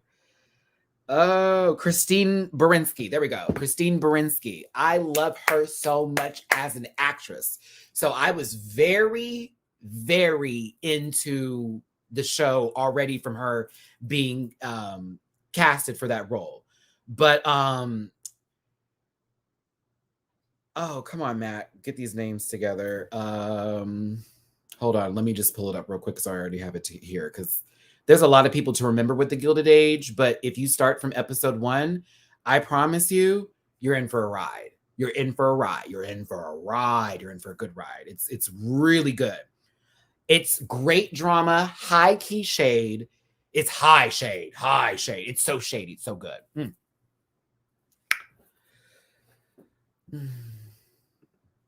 Do you really feel that you might stop doing the live reviews because of the toxic comments? I wish those people would stop that ish. I hate it for you. You know what, Rebecca? I actually had like a small amount of people ask me to go back to the regular reviews.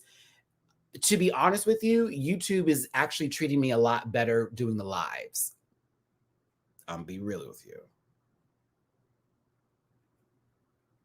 They push them a lot better. I've been a little bit more blessed in terms of how YouTube is acting with me doing live videos. So I will go back to editing videos, but I also will go back when I'm not doing 1, 2, 3, 4, 5, 6, 7 shows at a time.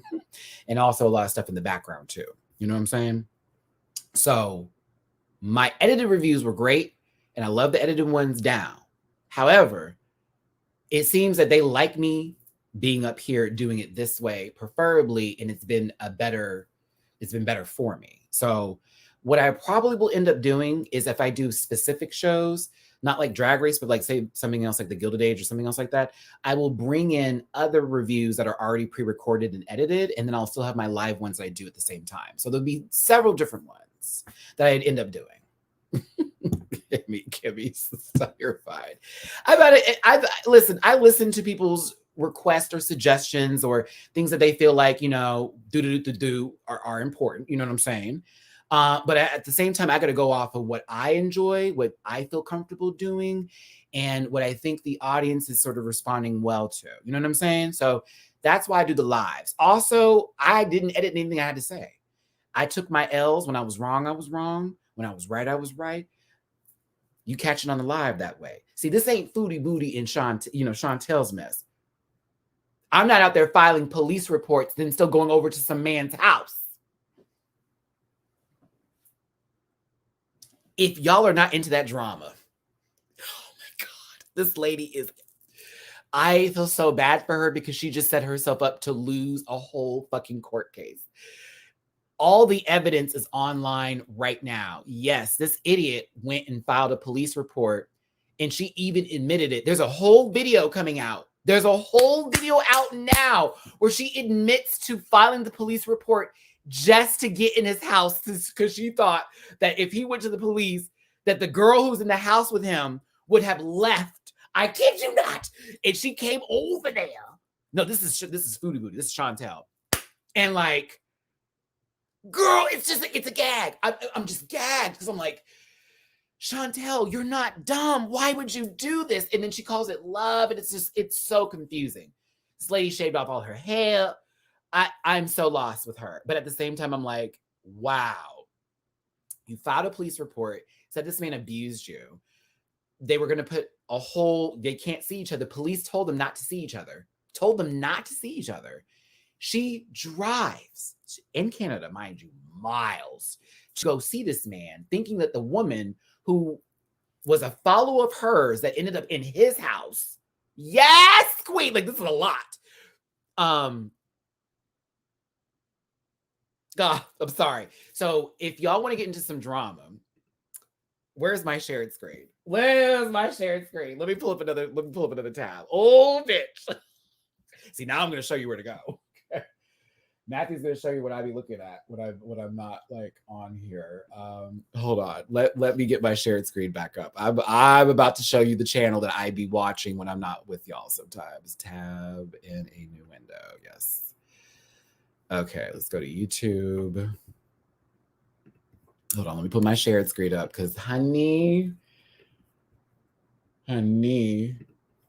let's go to library or history, I should say. Okay. Oh my God, this is gonna tell on me. This is totally gonna tell on me because I'm unfortunately obsessed with this YouTuber's drama. I'm obsessed with it because I feel like I don't know if they're actually creating it or if it's something else. So yeah, so here we go. Okay, share screen, right? So right now, there's these compilation channels like Barbecue Chicken or the Fupa Tales, which I'm not a fan of some of these names, but there's reasons for this. I watch Roscoe's because y'all were asking me. I'm giving y'all my whole little history. And where is the one in particular that I like? Barbecue Chicken's pretty good. Panel. Where is Charlie? There she go. Charlie Gold. Okay. I live for Charlie Gold. She's so good. She has like the longest lives, but they're all like pretty fucking funny and they're great to go. So Chantel, who's this lady right here, her name is Foodie Booty on YouTube. So she was one of those channels that was about, weight loss or self-love, all that kind of stuff, right? It then turned into a personal channel where we got into her personal business and she started sharing things about her life. And so, yes, they're my guilty pleasures. I actually want them to be healthy and better. I don't watch them out of hate. I really want them to like do well, but girl, it's like watching the story that never fucking ends and kind of insane that way. So now Miss Mama literally smokes weed on camera on YouTube. Don't know how that works and how she's still monetized, but she smokes weed on camera. She had gonorrhea and showed everybody her gonorrhea and was like, by the way, I have an STD. She's scratching her pussy online. It's a lot. There's a lot. It's insane. And she started dating this guy who she references Jafar, which is completely unnecessary and completely racist of her to do. The guy is using her. At the same time, Dee hair. Doo-doo, you mean doo-doo hair? And he was using her and he was making up this whole relationship with her. Meanwhile, he was fucking around with these other people, ended up giving her the stuff or whatever, right? So now he has this new girl in with him. He's lying and pretending that they've never been together, yet she still comes over to his house. They still have conversations, but he's using it all against her and they make fun of each other. They literally get on reaction videos and literally watch each other and make fun of each other. It's the craziest, stupidest, dumbest thing ever. But it's so funny, but not funny. So the next thing I know, she's gone to the police to like report on him and all that kind of crap, not realizing there is documented evidence all over YouTube of her stalking him, of her harassing him, of her making up lies about stuff, of her, and she literally went live and deleted the live. Girl, this is the last part I'm gonna talk about it. She deleted a live that they have now posted thanks to Barbecue Chicken and a couple other people. Because, yo, they're going to save it. Like, you deleted it. Okay, girl, people still save stuff and they use it later. Of her admitting that she made the call to the police just so she could go back over to his house.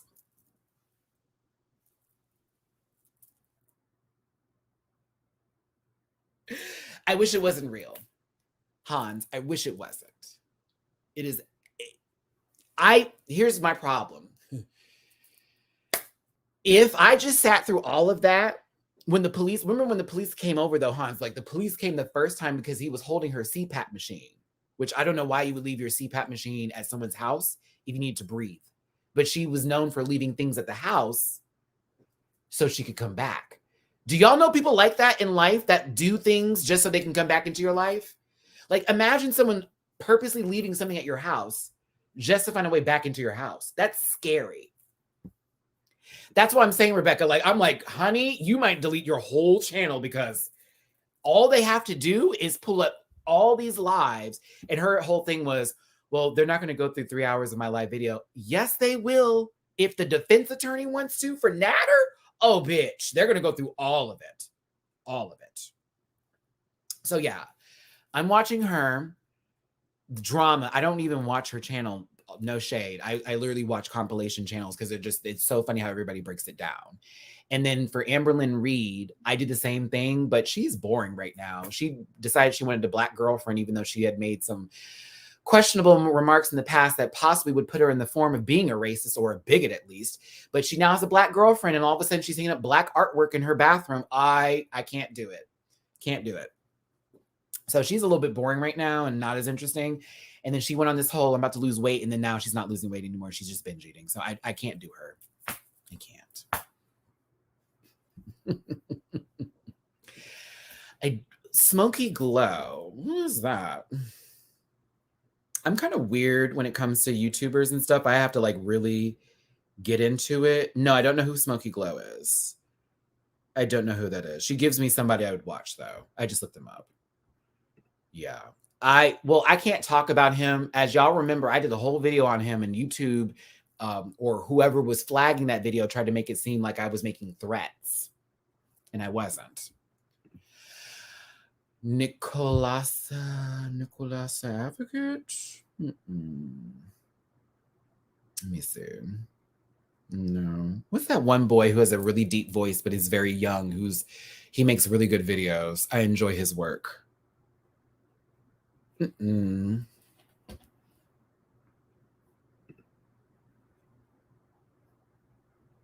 tea, no shade. The least exciting finale ever minus Mohart. Saying, I don't know what we're gonna get next week. I don't know what we're gonna get. I'm nervous. I'm a little bit nervous because it's like, what are we doing here? Matty, you're the best. I always play your videos while I paint. Oh, I love to see if one of your paintings one time NCC, and the joy you bring is amazing. Never stop. Thank you, baby. I never will. Yes, that's why I love him. I enjoy watching his videos and how he breaks down stuff.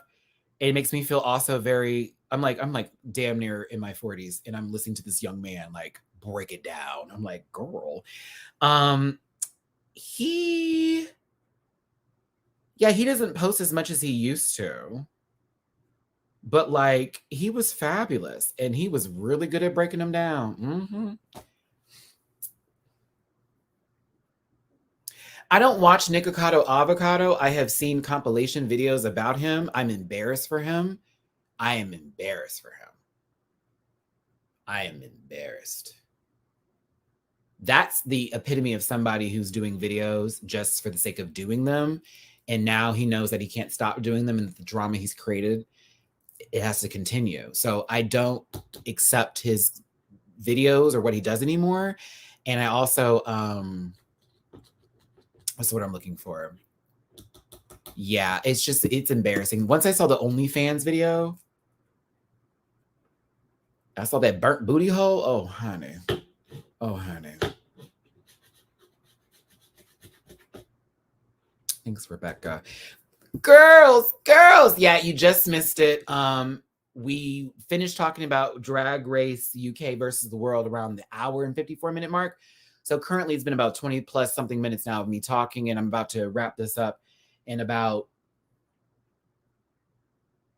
what time is it? It's 5:47. I'm about to wrap this up in about 13 minutes, okay? Yeah, I'll wrap this up around 6. I might go a little earlier. Give me 4 minutes. Give me 4 minutes, actually. It's like, man, I have shit to do. I keep forgetting. I got a lot of stuff going on in the background. Trying to get this writing taken care of. Won't tell you what that's about. Not until it's released. We'll see. I do want to see the new Batman movie. I actually wanted to go to the movies today.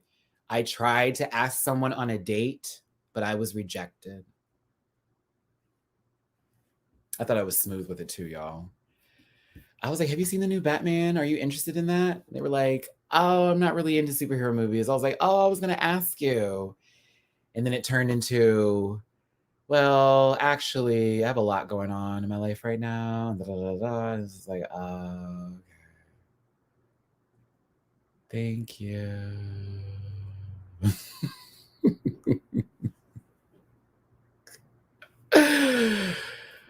I don't know, y'all. Let me take this down. I don't know why this is still up. We don't want to take that out. We're just talking. I ain't working right now. I'm just talking. I don't know. I'm at a point where it's like, if it will be, it will be. I know I'm not ugly. I know I'm interesting. I know I have good conversation. I know I'm not perfect, but no.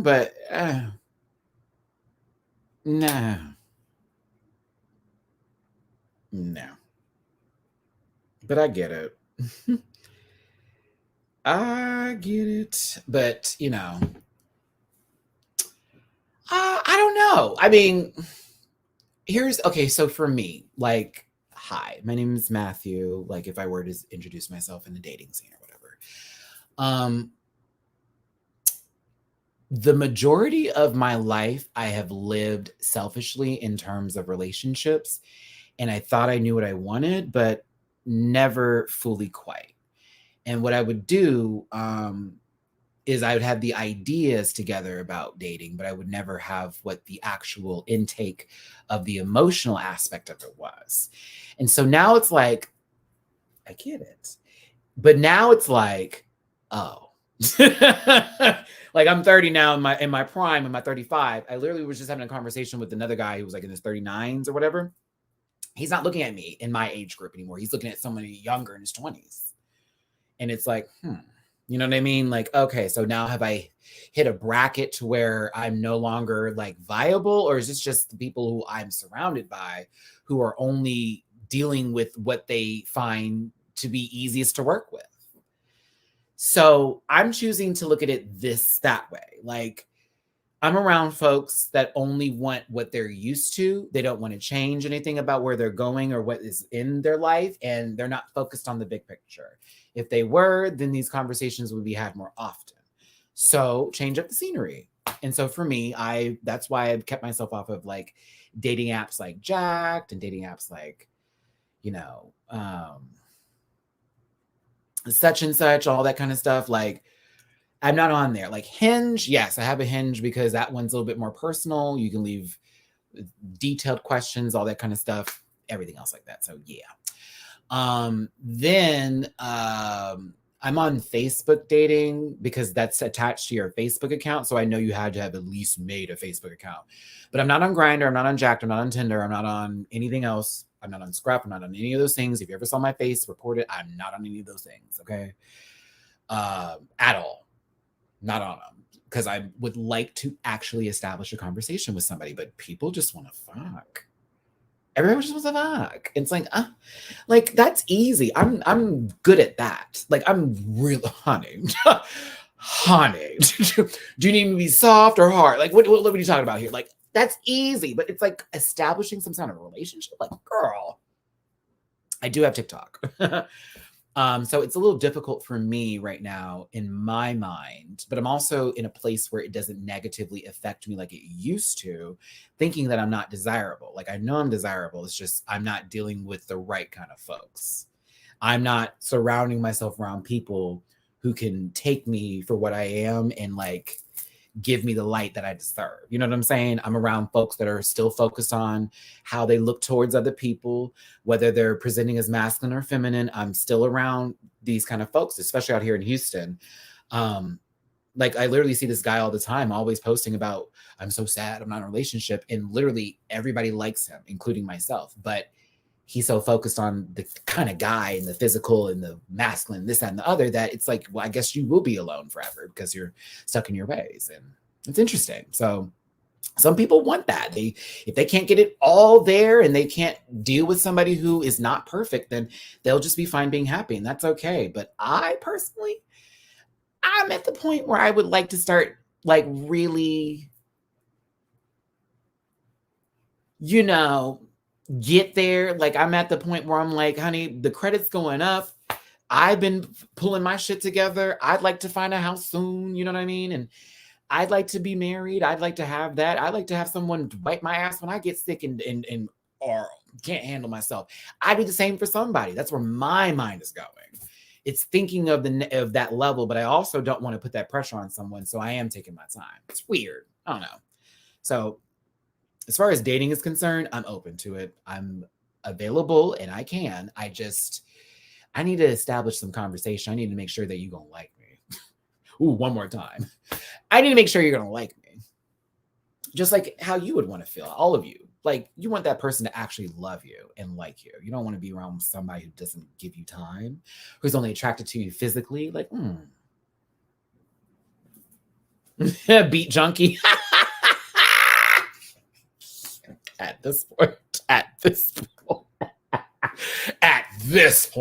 you know what I'm saying? Oh, me and my hubby met through Facebook in September 14th and married December 14th. We were 32. That's a dream. I wish that was something I was dealing with. I can't say the same, but that's a blessing. And I'm glad y'all are happy and all the love to y'all, Omar. Seriously. It's a blessing. I think also because a lot of my friends are in relationships now too. And they're like in established relationships. So that's got my mind working like, oh my God. Oh my God. Oh. I don't know. Ow. If you're trying to catch that alpha Snorlax, Chrissy, here's the advice to do for Pokemon Legends Arceus. You need to get some stealth spray and you need to get a smoke bomb. You need to have yourself at least out of his visual for a little bit. About 10 smoke bombs I'm going to recommend for you. Throw the bomb, boom. Walk, throw the bomb, boom. Walk into it. In the middle of about the 5th smoke bomb, hit your stealth spray immediately and go into your crouch. Another smoke bomb. Like I have literally walked up on that Snorlax every time now, and I just throw a ball and he's in. I've only had to fight him maybe 3 times. Stealth spray and smoke bombs will be your new best friend. You're welcome. I'm excited for it. I want to see how that's going to go. I do want to see this Batman movie. I've been told very good things about it.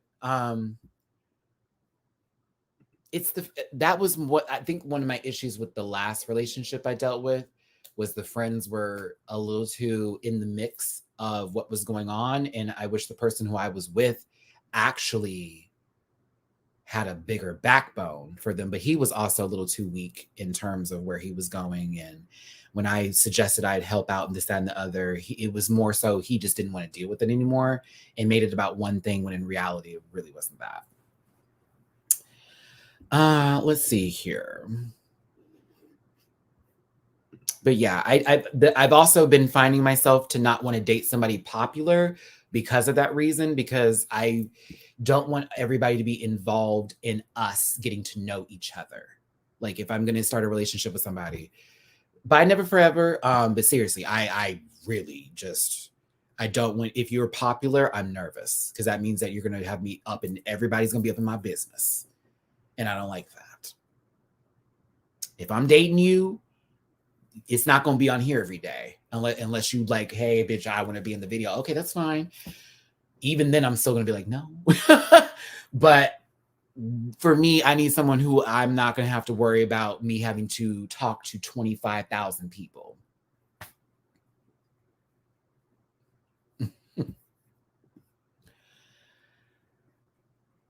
Yeah, George is attractive and very cute and stuff, but he talks to a lot of folks, and that makes me nervous because it's like I feel like you would try to bring everybody into your situation so that way you can look like the best person to talk about relationships. And I just want to have one and be in one and not have to worry about telling everybody my business like that. No. Sometimes I just think I'm honestly okay being alone if I came down to it.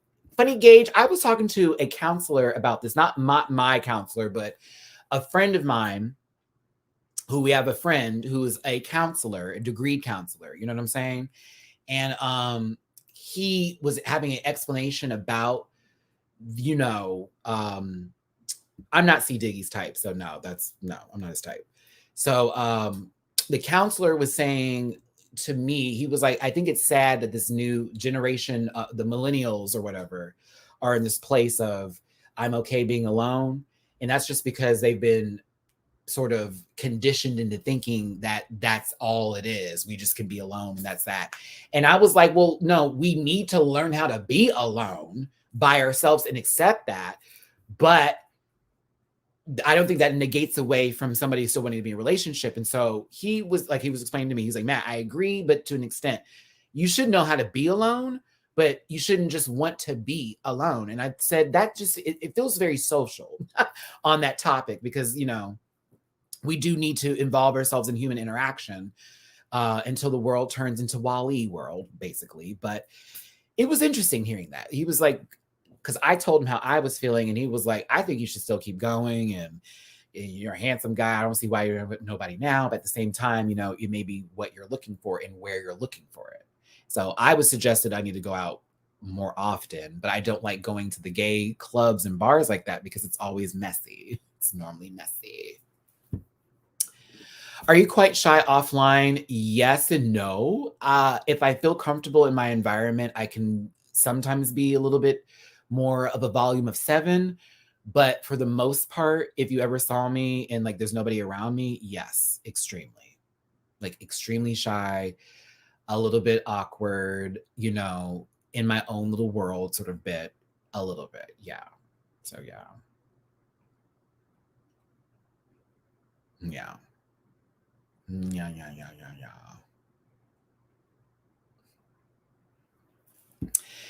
That part.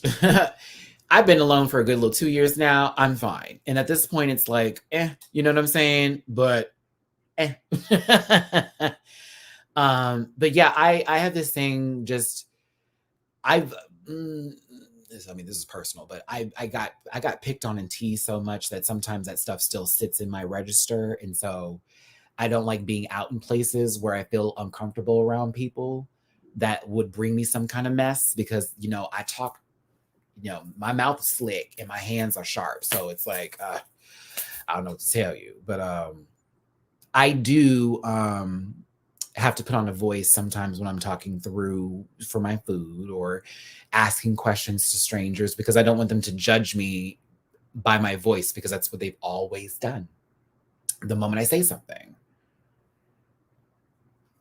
It's like, really? So I have to do the whole, hey, if you could do all that kind of dumb shit, and it annoys me to no end. I never did that when I was in LA. Out here, I always do that. It drives me fucking crazy. Okay, I see some questions. Let's answer these. Do you feel like you turn on performance mode when you're on dates?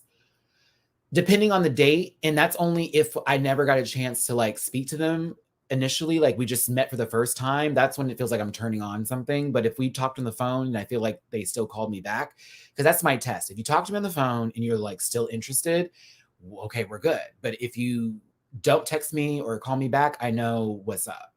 And that happens a lot.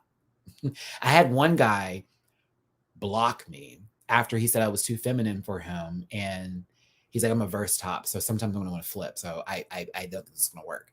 Blocks me, makes a whole new profile. Months later, doesn't even realize it's me and still sends me the request. I like had to remind him, and he was acting like, oh, it's all good. So he remembered what my phone number was and was like, oh, and did it again. It's like, what is happening here? It's like,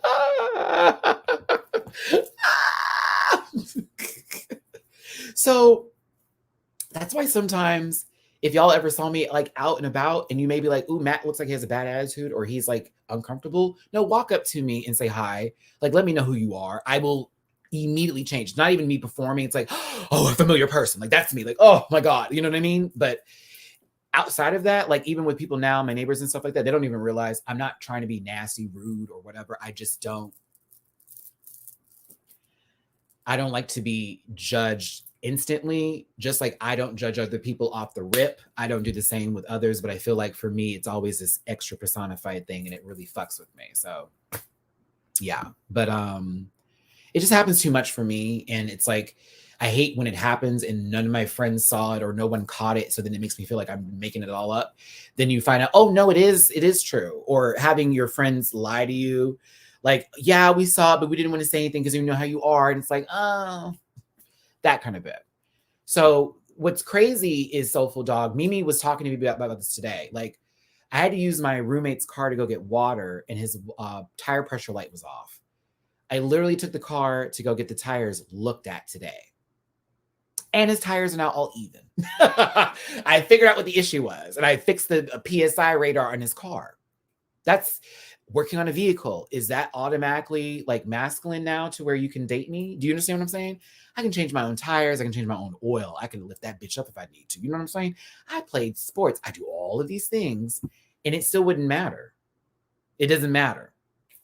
So I don't want to worry about what somebody else wants to see in me to then find me more attractive. I want the person who already finds me attractive because of everything I already am and everything they know I can even become on top of it. The potential along with what's there. Okay. I'm attracted to the potential and what I can see when I'm looking at dating anybody. Period. I don't need you to be perfect. You don't have the best body. Are you, what are you trying to do? What do you want to do? You going to the gym? You doing a little something? Come on. I don't want to date anybody lazy. I don't want to date anybody who's just not doing shit. But like, if you're honestly just working on you, like, why would I take that away? You're working. That's the process. You want to talk at the same time? Oh, okay. And another thing too, because like I love how my friends think they know my like taste in men, but they don't. I'm attracted to all shapes, bodies, and colors. Period. Okay. I have dated dudes who were big. I have dated dudes who were skinny. I've dated dudes who were tall. I've dated dudes who were short. Okay. I've tried my hand. I know what I like as far as preferences, but I also know that those preferences do not exist so deeply for me to then take away from a possibility of something special. But that's just Matty.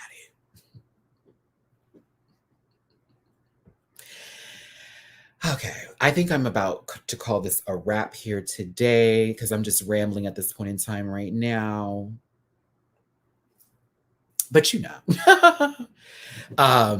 just a little bit of me to share with y'all in this world and what I'm going through. What personalities do I like? I kind of like quiet souls. I do like a little bit of a quiet storm. I don't need the person to be a showboat. I do like quiet storm people a lot. Showboaty guys are cool too. Sometimes they're fun, but sometimes something about, I don't know, girl, something about the quiet storms I love. Because, I can be a little, meow, you know what I mean? So I like it when there's that balance between me and my sense and somebody who is a little bit more like fully evened out, but also very, they could be funny. They can throw jokes, a little bit of that. I just like a little quietness now, but I still like the loud ones too. I love Charlie Go. I love to collab with her. I like the loud ones too, but yeah, I like a little quiet storm. If you can make me laugh, that's a big deal. It's a big deal if you can make me laugh. Let me get my thumbs up on here before you cut this off. David.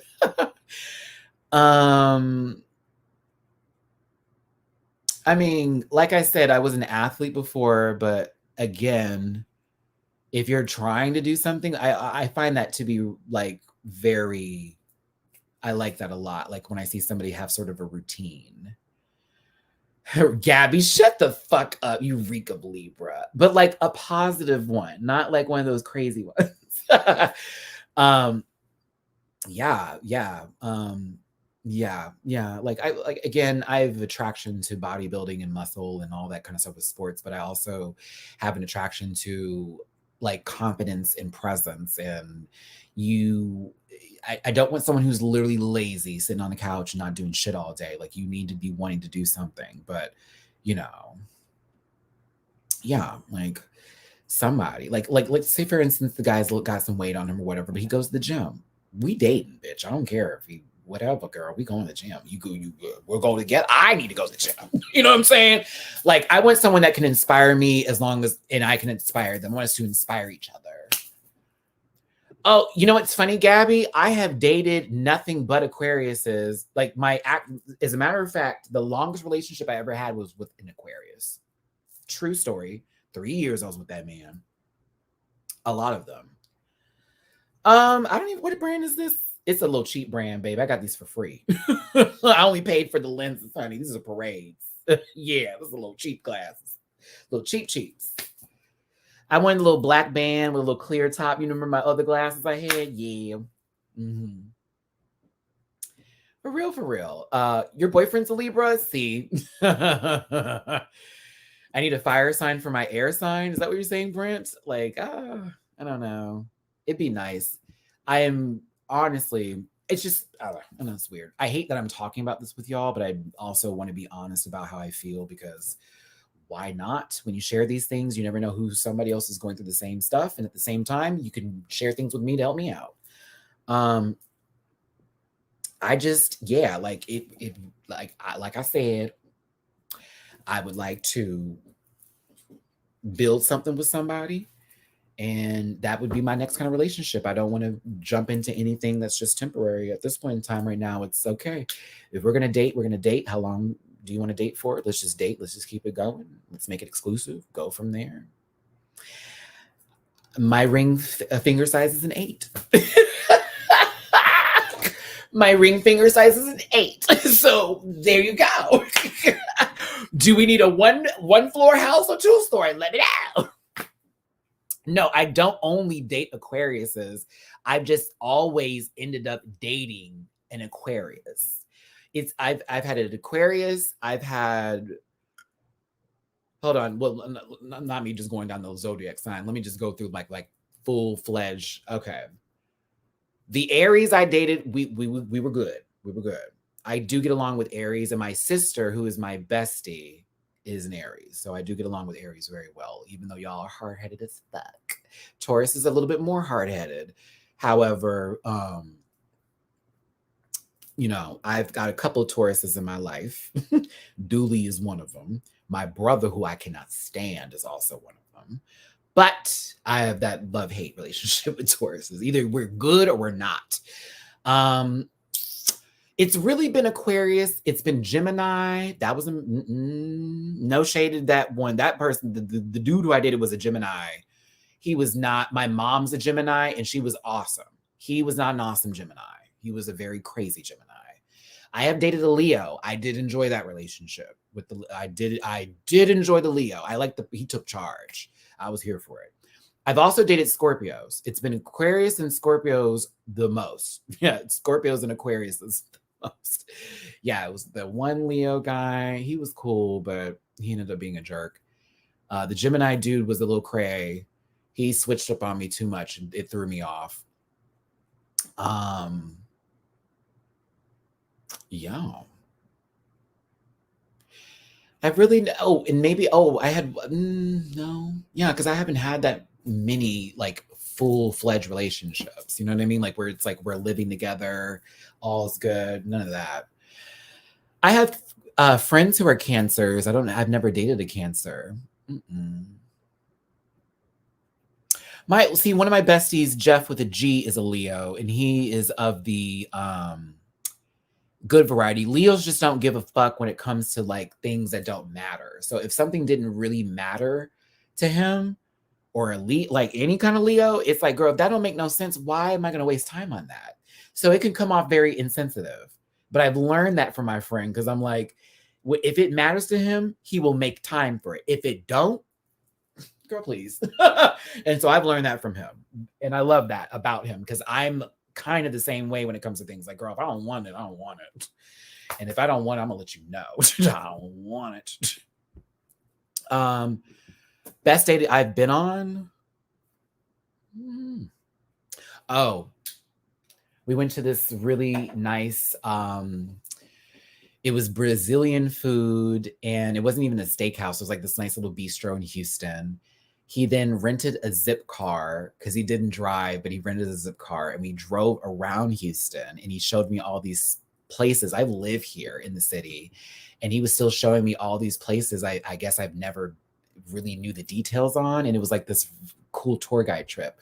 We then went to Herman Park out here, and we walked around Herman Park, and we talked about like everything we wanted and shit. And we even got into a discussion about Beyonce, and he was talking about his favorite songs. It was crazy. We then went to my job, because I was working at the bank at the time. And we went up to the parking lot in the top deck, and we just sat there with our cars facing each other and just talked to each other for a while. We had a nice kiss. And it was a great date. That was one of the best ones ever, because it seemed so natural.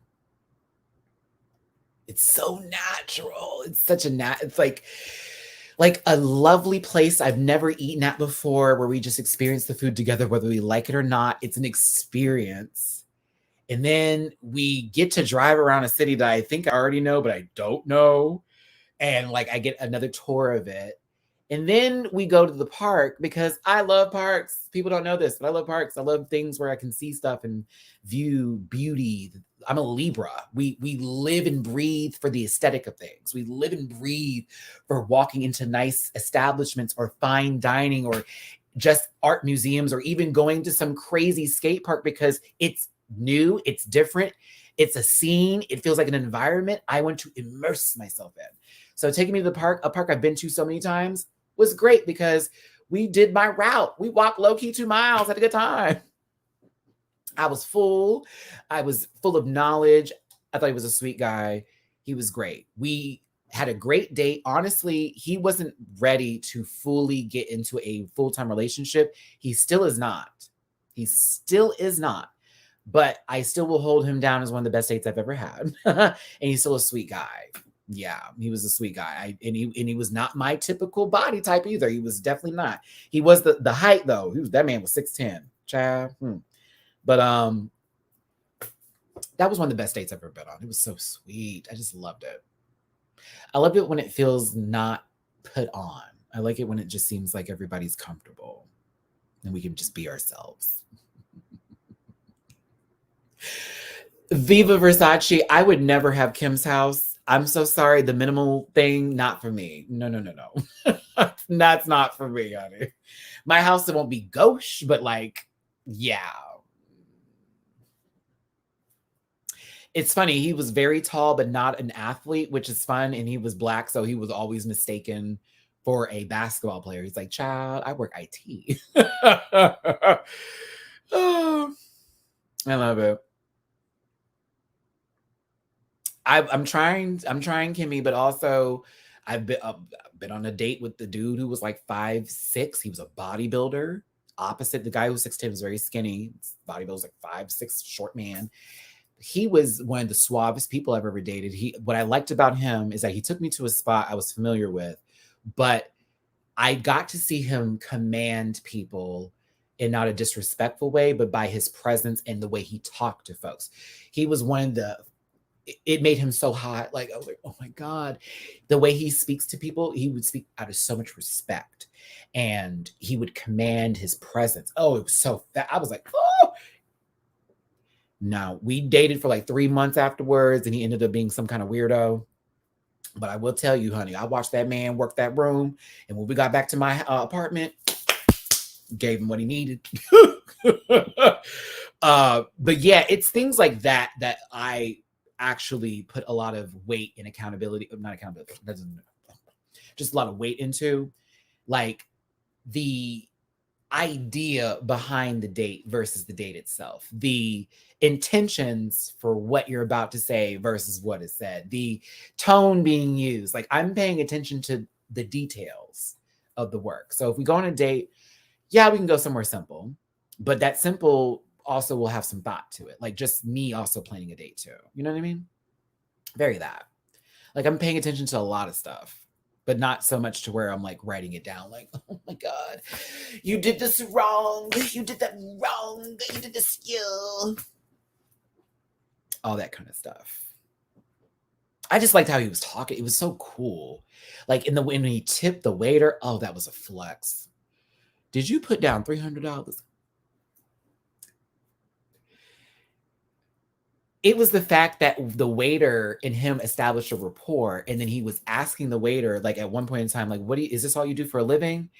And he was like, no, I'm actually going to school. I'm doing all this, that, and the other. He was like, really? Really? Tell me more about that. And I watched him pull out his wallet and like start to go through the 20s. And I was like, like, I know he's not like literally figuring out how much he's going to do this for here.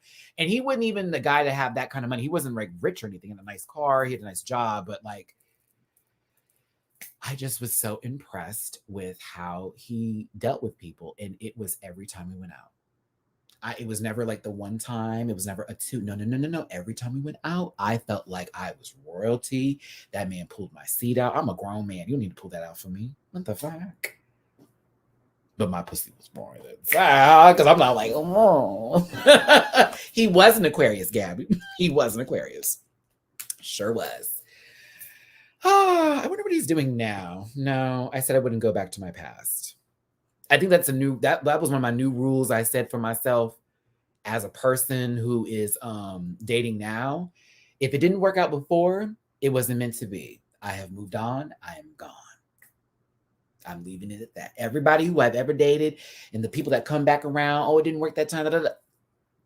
Because it didn't work. Because it didn't work. And that means it's not supposed to. And I like to leave it there. I kid you not. Like, I kid you not.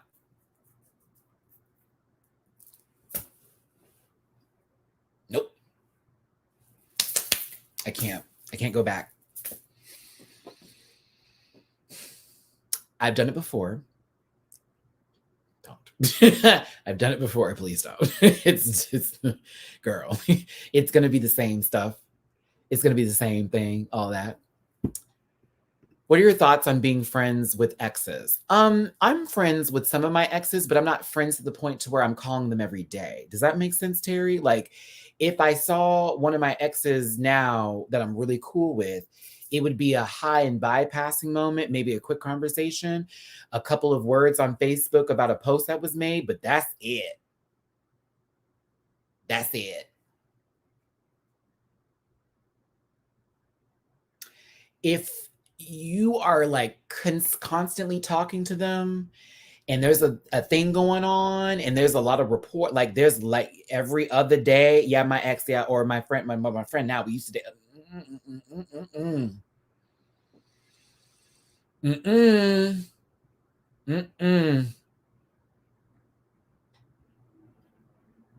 we can be cool, but like I don't need you like I'm laying next to you, all of a sudden, ring, ring, ring. Hey, Tom. Why is that motherfucker calling you at 2 a.m. in the morning? Babe, you shouldn't worry about that. Worry about what? I'm worried about me hurting you. I'm worried about me hurting him. I'm worried about me hurting myself. Because, ew.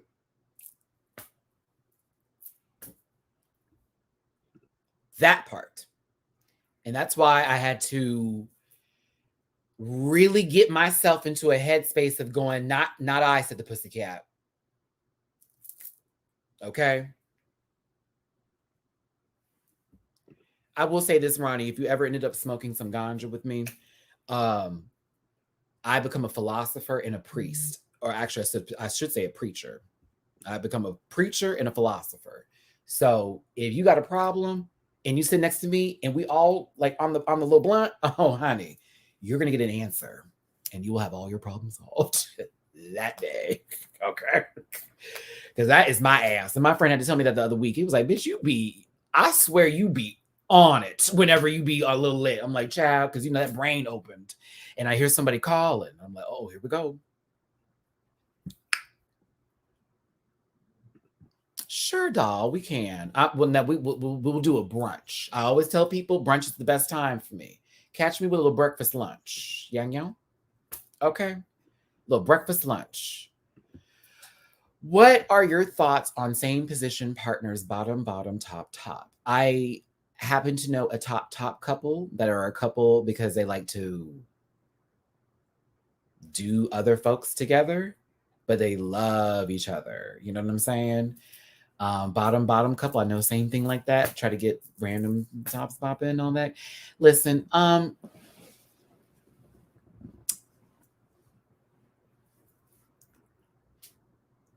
that's your business. That's their business. None of mine.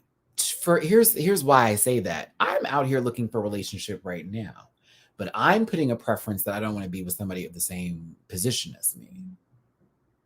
Now, if these two people found love in the same kind of little bumping purses, that's them, and I celebrate it as long as they're happy, as long as it works, as long as it's healthy. What's wrong with that? I can't see myself in that position, but you know what? Maybe if I did, I'd probably be in a different place. Who knows? But not for me. Not I.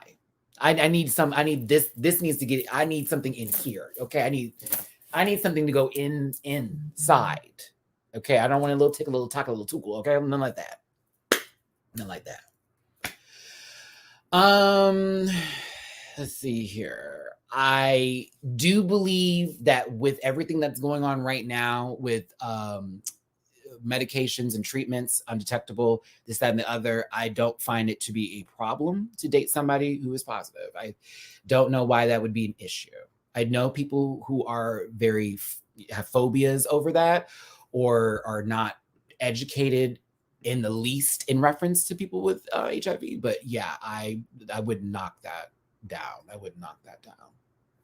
As long as they're taking care of themselves, what am I doing? You know what I'm saying?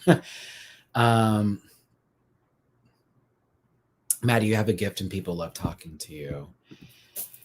Well, thank you, CA. And that's why I'm trying to still be here so I can keep giving this gift. I like this to be on television. I would. But I like being here too. Yeah. I said I was going to end this like 25 minutes ago. I was going to end this like a long time ago. I love how y'all like keep me here. Oh, I have to make sure Matt make a note to put a post in the comment section stating that at the hour 54 mark, the review is over with and it's a free for all talk after that. Remind myself. After, oh God, I did one of those gross laughs. I do. I have several different laughs. That's what I hate the most. Listen, I think I don't listen. Once I find out how cheap these tickets are or whoever's tickets are going to be,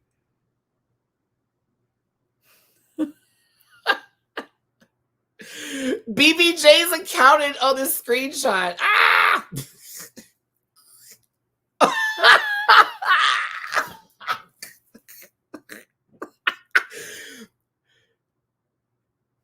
See, this is why Nina said I was cockeyed.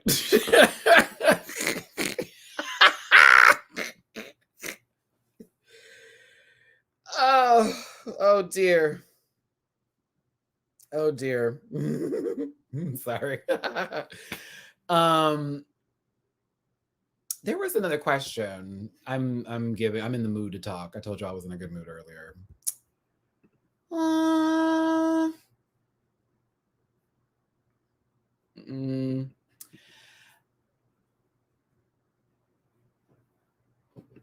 They don't like me, Brent. Oh, I wish they liked me more. I like me.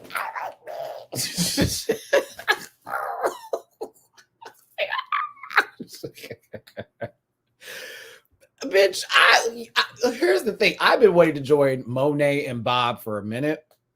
I have been wanting to do a sibling rivalry with them for a long time. But I'm also like, I don't want to jump in there or it'd be like, you know what I'm saying? Like, because, I love me some Bob Dow. I love Bobby Dow. I love Monet too.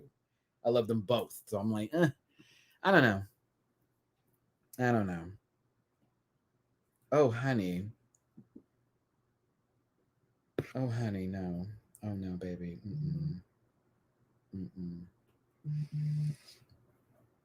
Maija, I just see you on my Cash App. Thank you, baby. Stop, Debbie. I thank y'all so much. I appreciate it. I thank you. That's why I am here to do.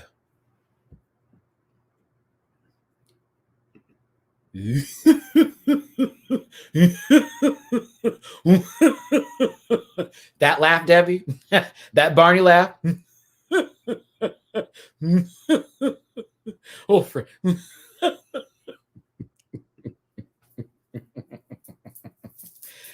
oh my goodness, my tummy. Have you ever had an agent to help you get media opportunities? I have not, even though there is a website that is claiming to be my agent that does not actually exist. And I've had to make a post about that last year. I do not. Lord, no. Listen, like I always tell them, once y'all believe in me, but once that person who can do the walk into with the agencies and the door believes in me, honey, just let me step in. I'll do the rest of the work. You open the door or you creak it a little bit for me, I know how to slam that bitch open. Y'all know the talent is here. You know my jokes are right. You know the hair's done. She here. I'm ready to go. You know what I'm saying? But like, I'm playing the patient game. I'm learning more as I go. Sometimes I can be completely wrong. I can be popping off on y'all real quick. I have to check myself sometimes a lot. So why are you down, bitch?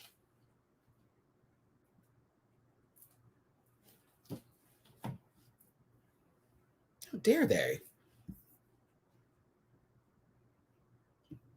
Okay.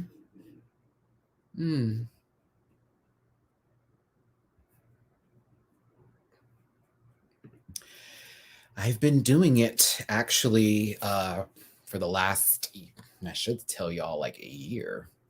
Boy makeup I've been doing for a while, but like that I've been working on. I'm not ready to present it just yet, but I'm working on it like a lot.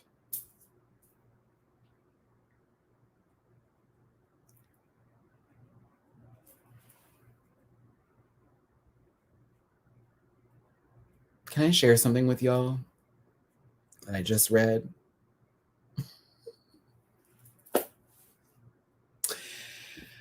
My life is crazy, I swear to God.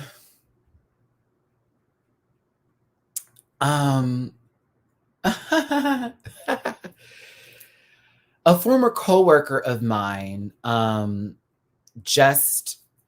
she posted something where this guy was basically saying, I'm never calling anybody they them, and I was like, this shit's fucking disgusting, you know what I mean? And she was like, I agree. And she was like, side note, I remember you speaking about your dreams long when we were working together. To see you on your journey pursuing them, I'm really happy for you and continue. It's inspiring.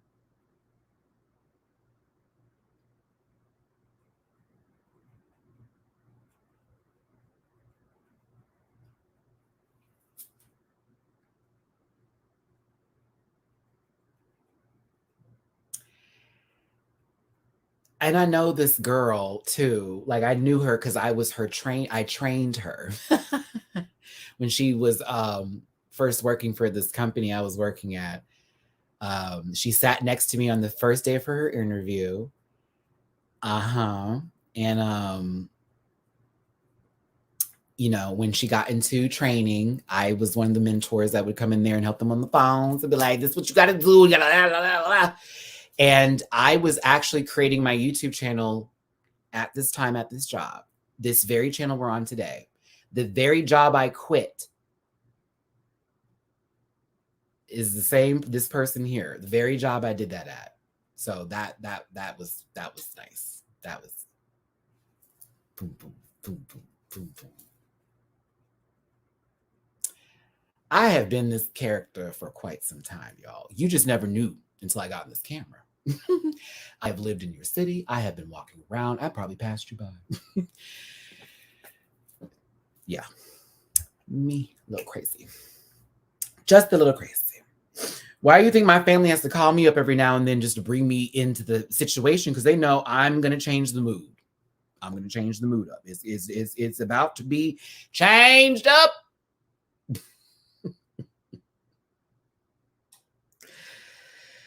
Oh, have mercy, Jesus. It's time to go. It's time to go. It's time to go. All right, y'all. Thank y'all for tuning in. Thank y'all for being here. I appreciate every single one of you. Have you plans on visiting European countries other than the UK? Yes. I like to go to Germany. I like to go to Austria. I like to go to the Netherlands. I like to go to Sweden. I like to go to Ireland. I have a lot of places. I kind of want to do a whole European excursion. I'll be real with you. I don't want to go to Russia. But I do want to go to a lot of countries in Europe. So I'll be really excited to go if I ever get a chance to go, seriously. But we gotta, get that together with the coins and the tatas and the whoops and the wadas. You know what I'm saying? Let's see here. B, thank you for the cozy live. Have a great rest of your day. Thank you, B, for being here. Appreciate you, baby. It's time to go 20 minutes. Girl, 40 minutes later, Kimmy. Matty, do you have an autograph signature? If I ever meet you, I will ask you for an autograph. No joke. I have been practicing it since last DragCon because I had to do a couple of autographs last DragCon and I was not prepared. I was like, I am not nobody. Like, stop asking me for auto. And people were asking me for autograph. Girl, I was gagged. I'm not that guy. I promise you, I'm not that person. I'm never going to feel like I'm higher above or beyond anybody. I'm not going to be that person. I refuse it. Okay. Refuse it. So when it was asked of me, it touched me, but I was also like, I need to get my thing together here. So yes, there is a signature for the Matty of the Rants. Mm-hmm. It normally will end in a puss puss or listen. Oh, goodness gracious. Yeah. Appreciate y'all for tuning in. I love every single one of you. I really do. Seriously, take care. Everything Mo said today about loving yourselves and you are enough, I am right there with her going, you damn skip it. You damn skip it. I need to go. I want to go. I need to find when to go. I need a cosplay outfit if I'm going to go. I refuse to go regular. Oh, what question about Euphoria? Poop Dogful. Oh. One more, and then I gotta go. My merch is currently on teespring.com. If you check the description, there's a link in there. I need to do better merch. No, it's good merch. I like my merch now, but I'm just saying, like, I want, like, get me with Bible Girl, okay? Shout out to Bible Girl. I love her down, but yeah. Javon, thank you for the therapy session, honey. Listen, if I had a degree for it, I wouldn't be on here. I mean, low key. I have my own practice. I almost was a psychiatrist, but I don't have the patience to sit there and learn everything. I was just like, I don't have the patience for this fight. Oh, goodness. But you can thank my therapist for the therapy we're getting back and forth here. Have you seen Angus Cloud's interview? He's more Fez than Fezco. Yeah, I've seen him talk in person, everything. He is a little bit that guy, so he was casted perfectly. I also saw that Ashtray was supposed to be the one to survive, but they wrote it differently the last day of filming. I was gagged. It's like, wow. Wow. Wow. Mm-hmm. All right, Rebecca, just for that little vacation fun, I see my cash up. I'm sorry I'm so late to respond to this. Rosa, thoughts on Todrick? Oh, you posted this a while ago. Rosa, you still here, baby? You still here, Rosa? I'm going to answer. You want to know my thoughts on Todrick? Poot. I'm disappointed in him because while I know he's playing a game of Big Brother, at the same time, to get so personal, especially what he said to that one man about his child being ashamed of him or being disappointed in him, I can't get into that. You brought your family, you brought family into this. You brought people who don't even exist in this conversation in here to make a point. I'm upset. I'm disappointed by Miss Todd, and I hope that Todd can come back from this and be a better person. But to be honest, the gameplay went out the door when he got personal with folks and all the background shady shit he was saying. It's just like, no. Well, see, that's the thing, Gabby. You know, he thought he was walking to a situation where he's normally celebrated for his coonery.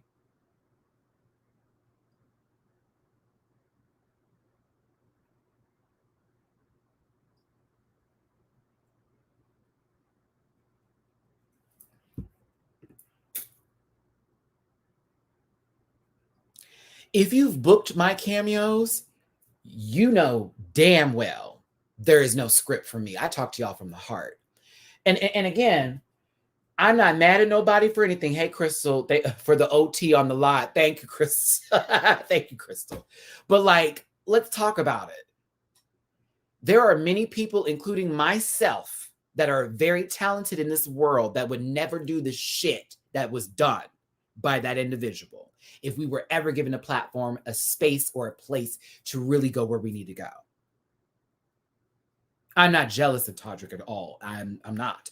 I'm disappointed that with what he has done and what he has brought to the table, that when we finally get to see you and it's a real you on camera 24/7 in a gameplay situation, that's how you act. And to also brag about your cameos and the scripting that you do, and to then film that shit while you're there. Wow.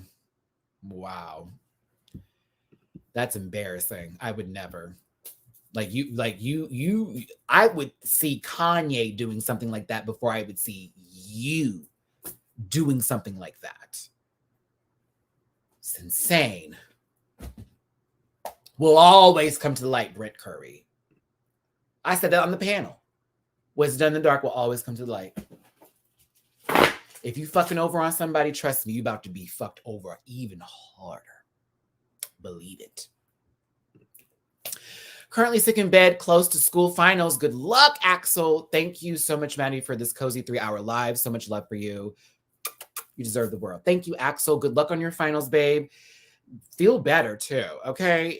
And don't overthink it when you take that test, love. You know how it is. Don't overthink it.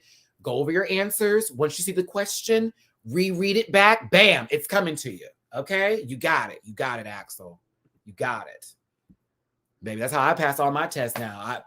I either memorize the answers, or if it was like the question and found it difficult, I'd have to read it over again. Like, let me read that in a different tone. Oh, boom, we got it.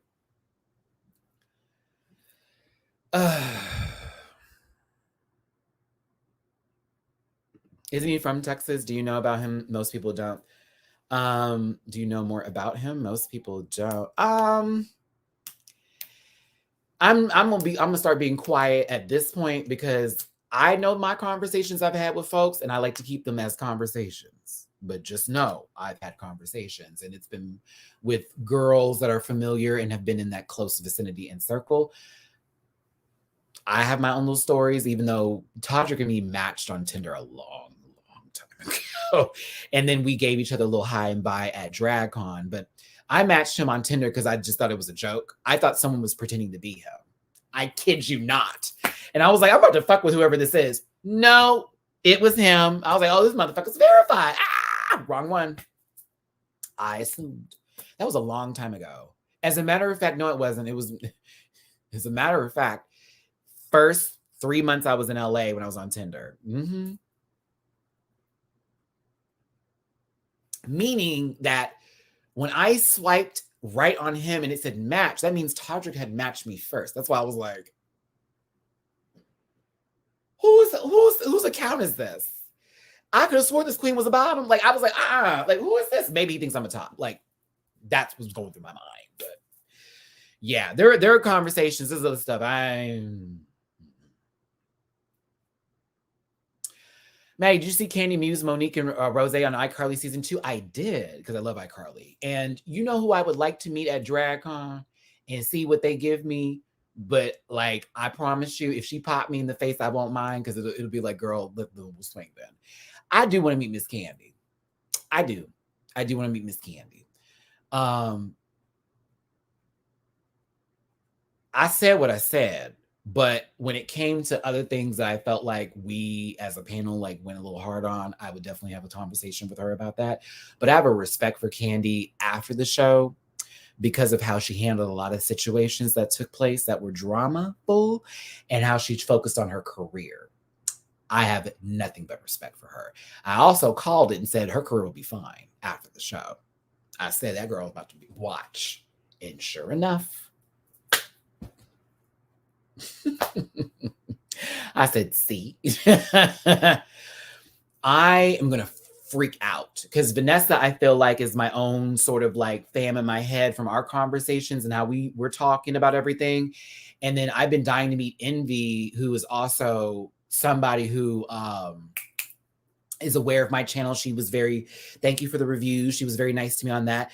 Carmen, I never got to interact with. So that's the one who I'm nervous to meet because I've kind of low-key I praised Carmen throughout the entire season. So I'm very nervous to meet Carmen. I've never had a conversation with her. So like, I'm very nervous. Like that's going to be the one where I'm like, am I sweating? Is everything okay?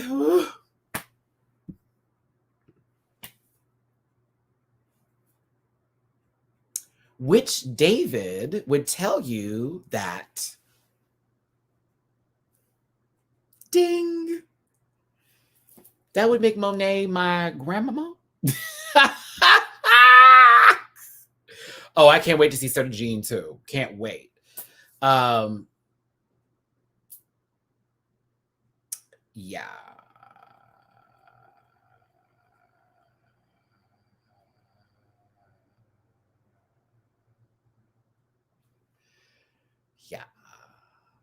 Yeah. A little nervous. Well, no. Let's clear this up. Let me tell you about the Davenports, okay? There is only one person that can make you a Davenport in the Davenport family. That is the hierarchy collects. That's the only one who can give you that title, okay? There are a lot of girls who are running around here calling themselves Davenports that are not, okay? That may be related to as a drag daughter or son of a Davenport, but honey, that name is only given to those who earn it. So I am the child of honey, okay? That's fine. I have not gotten a conversation with Calexis, and I'm sure if she saw me now would be like, so where is it? Where is it? Where is it? And that is not how I want to do all that. So okay, give that time, okay? Because like I would never, ever, I would never. Girl, I would be clowned if I ever sit there and told you, oh yes, I meant nope. No, I'm my mama. But I gotta go through Calexis, and I like to come at her at my top most finest if I'm ever gonna take any of that. Do you hear what I'm saying? Like I'm coming there. Oh, now you know Grace and Ray, and this also works a lot in drag families, especially with the other names that are very legendary in the books. Not everybody can take the name. They have to go through a certain person in the family that sees the respect level that they can give the name. Because you don't want everybody to just have the last name. You don't want everybody to just have the last name. Because what if you put somebody in the family that's a piece of shit? Horrible person. Now they got your last name. The dab, disclaim, disowned. It's a vetting process. No, Honey's a true Davenport. She got hers from Calexis. No, Honey's a true one. Yeah, Honey's a true one. Yeah, Honey's fine. Sahara the same. All the girls, like Kennedy, definitely. Like all of them. But I'm talking about random people who you will probably meet that you will be like, who is this? Who is using that name? Girl, no. I really said I was going to go. It's 15 minutes into this. I'm going to try, but since I don't have my press pass anymore, this might be difficult for me to do. So I'm going to try my best to do the lives the best I can. Seriously. But since I got a little blocked on that one, I'm like, I'm going to try. Matty, it's 12:46 a.m. over here, and I'm up with you and rant pack and loving it. Thank you for all you do, the joy you spread and shade you throw. When required. When required. LOL. Love you. Love you, Kimmy. Thank you so much, baby. I appreciate this. Appreciate the love here. Okay. I gotta go. I really gotta go. I appreciate every single one of you for staying on this live and listening to me talk for these long hours. You know, some people like it, some people don't.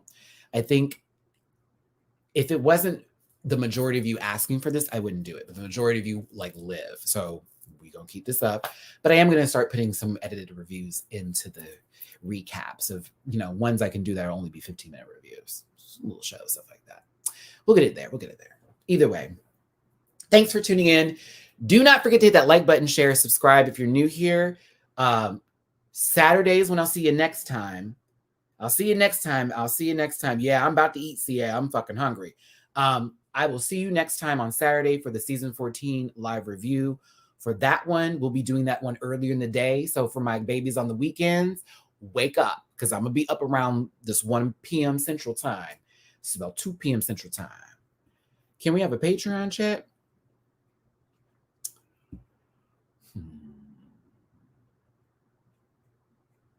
I was going to put up something tomorrow for Patreon because I was going to let y'all choose the next show I react to. Look out for that.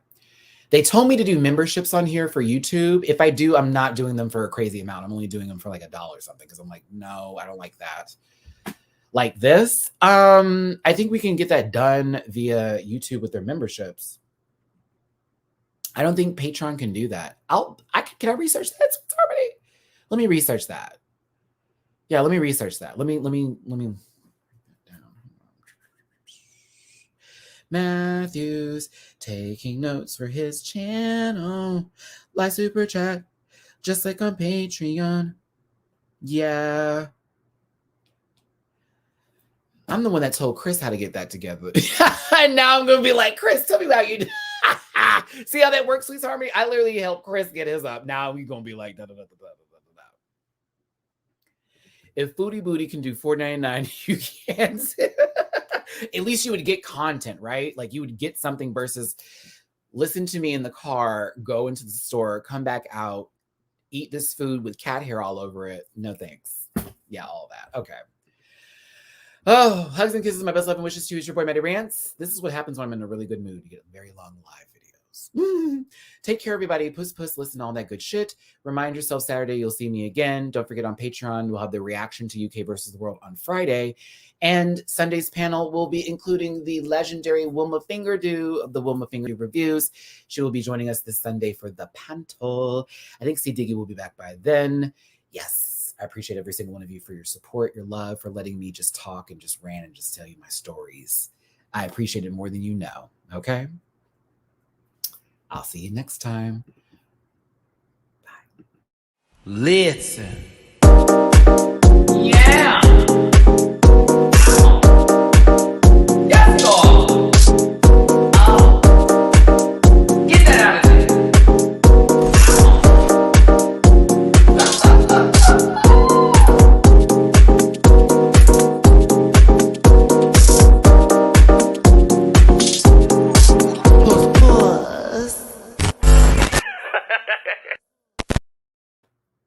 Love y'all.